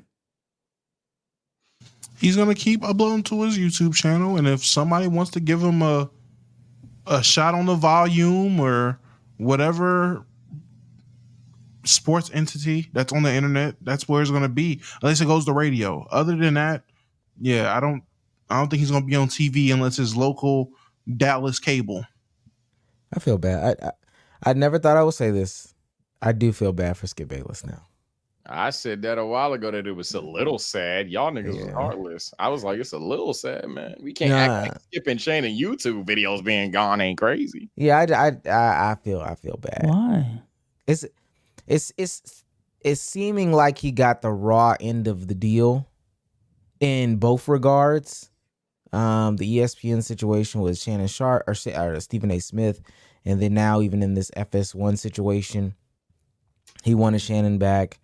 The company, it seems like it was in the company's court to not get him back. This is something that they could have rocked with, and I don't know. Even them now, kind of dismissing him. I don't think that the Lil Wayne, Keyshawn Johnson, Paul Pierce combination was right, but I ain't gonna lie, Skip is 2 for 2. Until he starts missing, I would keep riding that train. He made First Take what it was, then he made FS1 what it was. That's literally he has made 2 networks. Well, respectfully, everything after Shannon was a miss, though. I will say that. So yeah, I'll say you're not 2 for 2. Yeah, I will say the undisputed era post Shannon should have never happened. I will also say that there is an argument to be made that because of said blow up, and as me and you agree, because of not necessarily exclusive, hey, what about this guy? What about that guy that wanted to fight Skip notables turned. Damn, I'm saying that wrong. And instead of certain people that want to fight Skip, it was like plenty full of people that either wanted to fight him or at least thought he was fucking racist. So at that point, I think that he wouldn't have the same. I don't even want to say aura, but appeal if he were to have a third show right now. So I won't sit there and say, oh yeah, we need a show around Skip. But okay, so let me say this too, because this is something that is producer Cruz brought to my attention. I understand after Shannon it might have not hit, but who's to say who was really making those moves? Apparently, Skip and Stephen A had a conversation about reuniting their show in some sort of capacity, whether it be on ESPN, whether it be on FS1, whatever the case may be, or some sort of outside content. They had a conversation. It seemed like everybody was on board. The person that shot it down was FS1. So we could talk about the stuff that happened after. That's just, one-to-one. Yeah, right, we could talk about the stuff that happened after, but ultimately, was that Skip? And maybe it was still Skip, but damn, you shot down this one, you shot down this one, you shot down this one, you shot down this one. And now I'm just left with bringing on Lil Wayne and Keyshawn and Paul Pierce. That's not the worst thing in the world, but at the same time, I had a Stephen A. Smith reunion in the works, and gang, and y'all just said, fuck that. Yeah, no, if that's gospel truth, yeah, that's just a one-to-one there. That would kind of prove my point that a third person was the factor in them not getting back. Yeah, I was gonna say, if that's everything that's coming out now, there's definitely a level of, well, damn, I wish you would have known initially with the whole Skip Bayless thing, instead of just, well, see, this is what happens when you go at your guys and turn it into a whole conversation that it genuinely just wasn't in the first place. So is this the "we were wrong" clip? It could be. I'm still standing on the belief of, hey, man, you had your time in the limelight, man. Just tweaking. It's cool. I'm with you, Bsolz. Anybody trying to hear that shit? I ain't saying I was wrong. I'm just saying, damn, there was more information to be known. Yeah. So I guess I get the parade. I'm not trying to get canceled for the win, baby. This is crazy. This is crazy. He could have made it happen. I ain't gonna lie. You gotta prove to me. He had 2 back-to-backs that were that big. I ain't gonna lie. You got 4 fuck-ups in the chamber for me at that point. Yeah. All right, let's go ahead and read these super chats. If we have any. Oh, we only got one. Okay. This is Jo for $5. Omar Ass was getting cooked for a sparking zero take. First miss in a while. Little twin. Yeah. He can't be worse than me. I should probably stream me playing Sparking Zero so I can get my first win on ranked. I'm currently at 0-5. I think if you go back through those comments, there's a lot of people coming back, spinning the block. I ain't gonna lie, it is more square than I tried to make it out to be in the beginning. So it is what it is, buddy. I'm not mad at it. Hold on. 0-5? You're 0-5 and you think it's just per square? Yeah, from my experience of that being the only thing I've done in the game so far, outside of the basic battle training shit, yeah, a lot of niggas be on that bitch just pressing square. Okay. I'm 50-5, so. All right, let's get out of here, man. 22, actually. A lot of square being pressed. Jesus Christ. Okay. This was a W pod, ladies and gentlemen. To the beginning of it, I was trying to fuck off again, almost died. So A and Q just don't even matter no more. Oh, y'all want to do A and Q? Shit, you hurry this shit up. I can't lie. It's 11 o'clock. I'll be honest, I am tired. I'm trying to put up my energy to stream and shit. I'm like, damn. All right, bet. Nah, let's do it. Let's do it. Remind them of the A and Q, please, and thank you. All right, A and Q is about Gucci third leg. Whatchamacallit? If your favorite porn star was on the Gucci list, are you still beaten? Let me go ahead and put the link in the chat. While you do that, I just need to reiterate, because I see people in the chat, they obviously got held back in the No Child Left Behind program. At no point did I say just because the game is the press square simulator that it's a bad game or that the game sucks. I never want Souls and Sage. Have y'all heard me say the game sucks at all? You didn't say the game was bad. I never said the game was bad. I never said I didn't like the game. I never said I didn't have fun playing the game. Yeah, the game Matter of fact, the people that watch me struggle. I'm actually going about learning the game the wrong way. I'm just playing ranked. And I don't know. And listen, I know a lot. See, I'm going about it the wrong way. It's just fun for me to do it that way. I did it with Mortal Kombat. I'm going to do it with this. I played a little bit of the story for like 3 people just to learn like the super basics. Other than that, I'm only learning by playing ranked specifically. So yes, I'm 0-5, but guess what? That's going to be flipped to like 10-5 in like a week. I'm getting better each fight. But I love the game. I love the fact that I'm getting my ass whooped. It's actually a challenge. I'm enjoying it. I'm just annoyed on my hot take that people just don't understand what I'm saying when I'm talking about the difference between the NBA and anime community there. Because yeah, sure, the worst anime fan, I'll be blunt, is definitely worse than the worst NBA fan. But y'all do not understand. Like, just literally just go through my comments. Hell, go through any curator that pivoted from the basketball community's comments. And when you see those hate comments, I'm talking about abundance, not peak for peak, nigga. Obviously, we're going.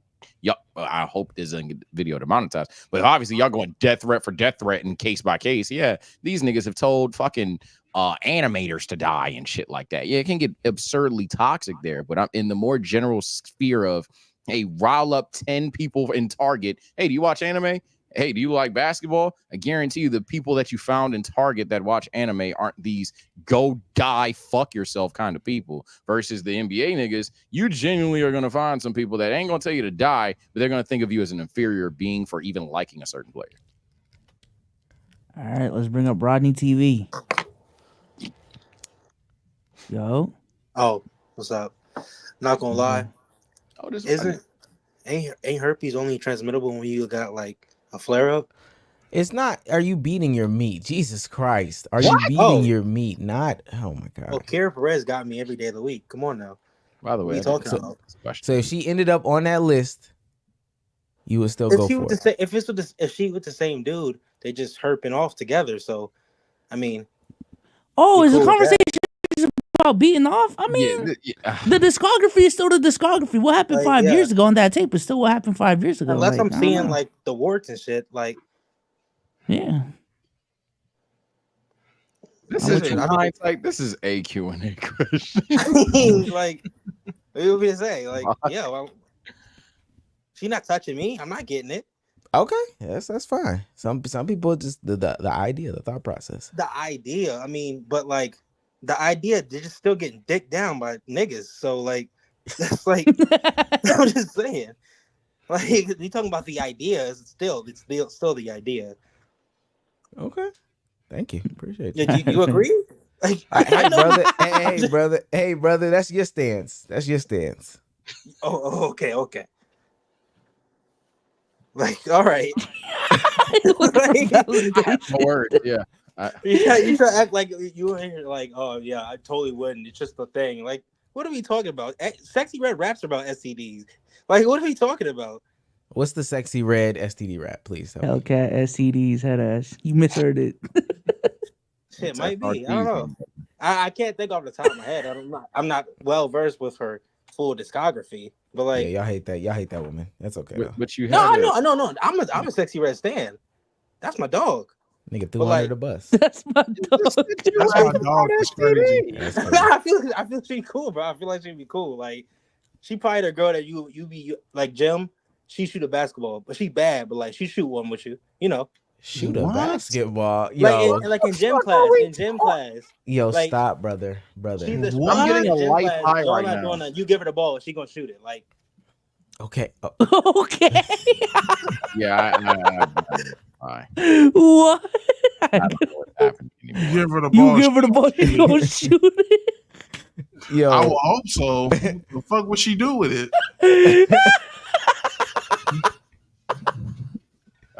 I know we say that on this part a lot, but what does that mean, bro? She gets a basketball. You know what usually happens when you give girls the ball? You give it to them and they start painting it. They start painting the ball. Some girls, I like those girls. She shoots it.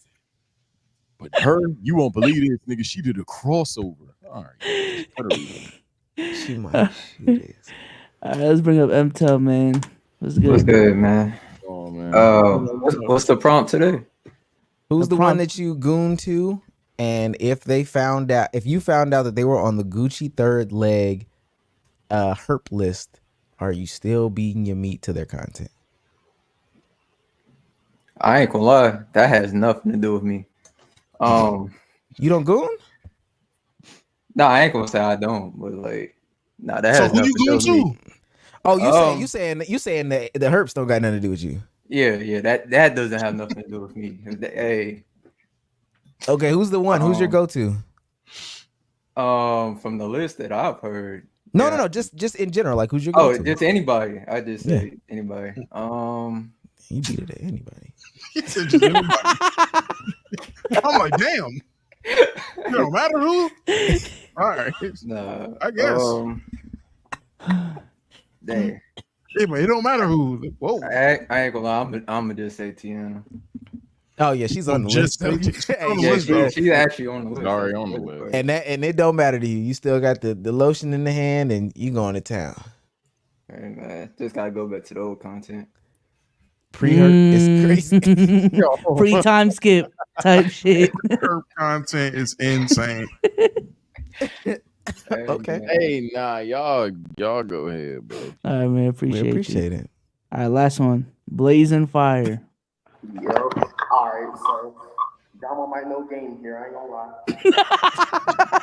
Yo, Damo, what the fuck be going on? That's like a fourth Nah. What's Yeah, up, bro? Hold on. We'll bring you back.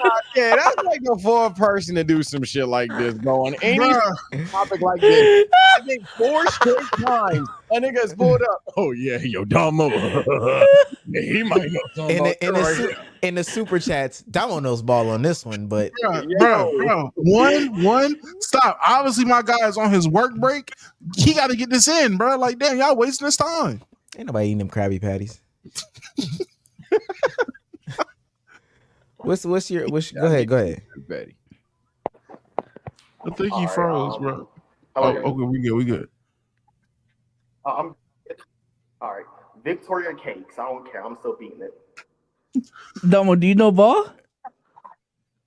Victoria Cake. Victoria Wait, hold Cake is on. crazy, gay. Victoria Cakes? House of Yeah. Cakes. Hey, Damo. To answer my question, yes. I know. Oh, who he's hell no. I know This who he's talking Mariah about. Mills ass. Why is I this know your who go-to? Hey, man. Hey, Super Saiyan Mariah Mills, bro. That's crazy. that's what it is, man. That's my go-to.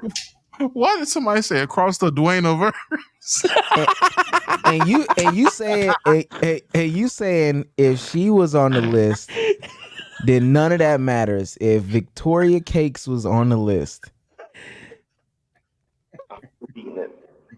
that's not even a cool porn name. Yeah, I ain't gonna lie. You know they have like on Spark and Zero. They got like the early, the mid, the late. This is end of Z. And That's GT. GT. That's GT Dwayne, man.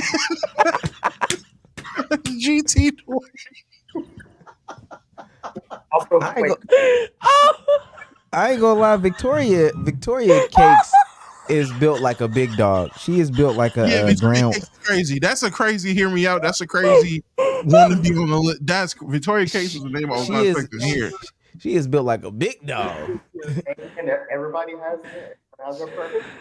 Yeah. No, I get it. You can't even really see nothing. It's just ass.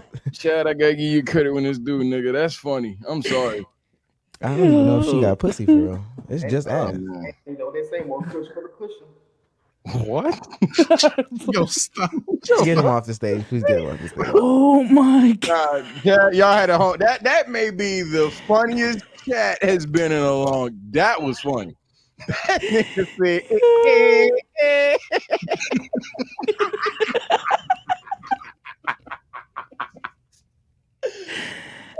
oh, fuckhead chat. That was funny. Into the Dwayne versus. Man, I ain't think y'all still had it like that, man. I ain't think y'all still I had didn't it. think y'all had it no I ain't more. think That y'all was still good. had it, man. That was damn funny. That was damn funny. All right, man. Let's go ahead and end this pod.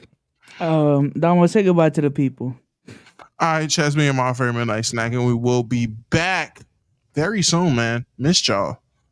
Join the Discord now, like right now. Join that bitch. We in there all the time, vibing.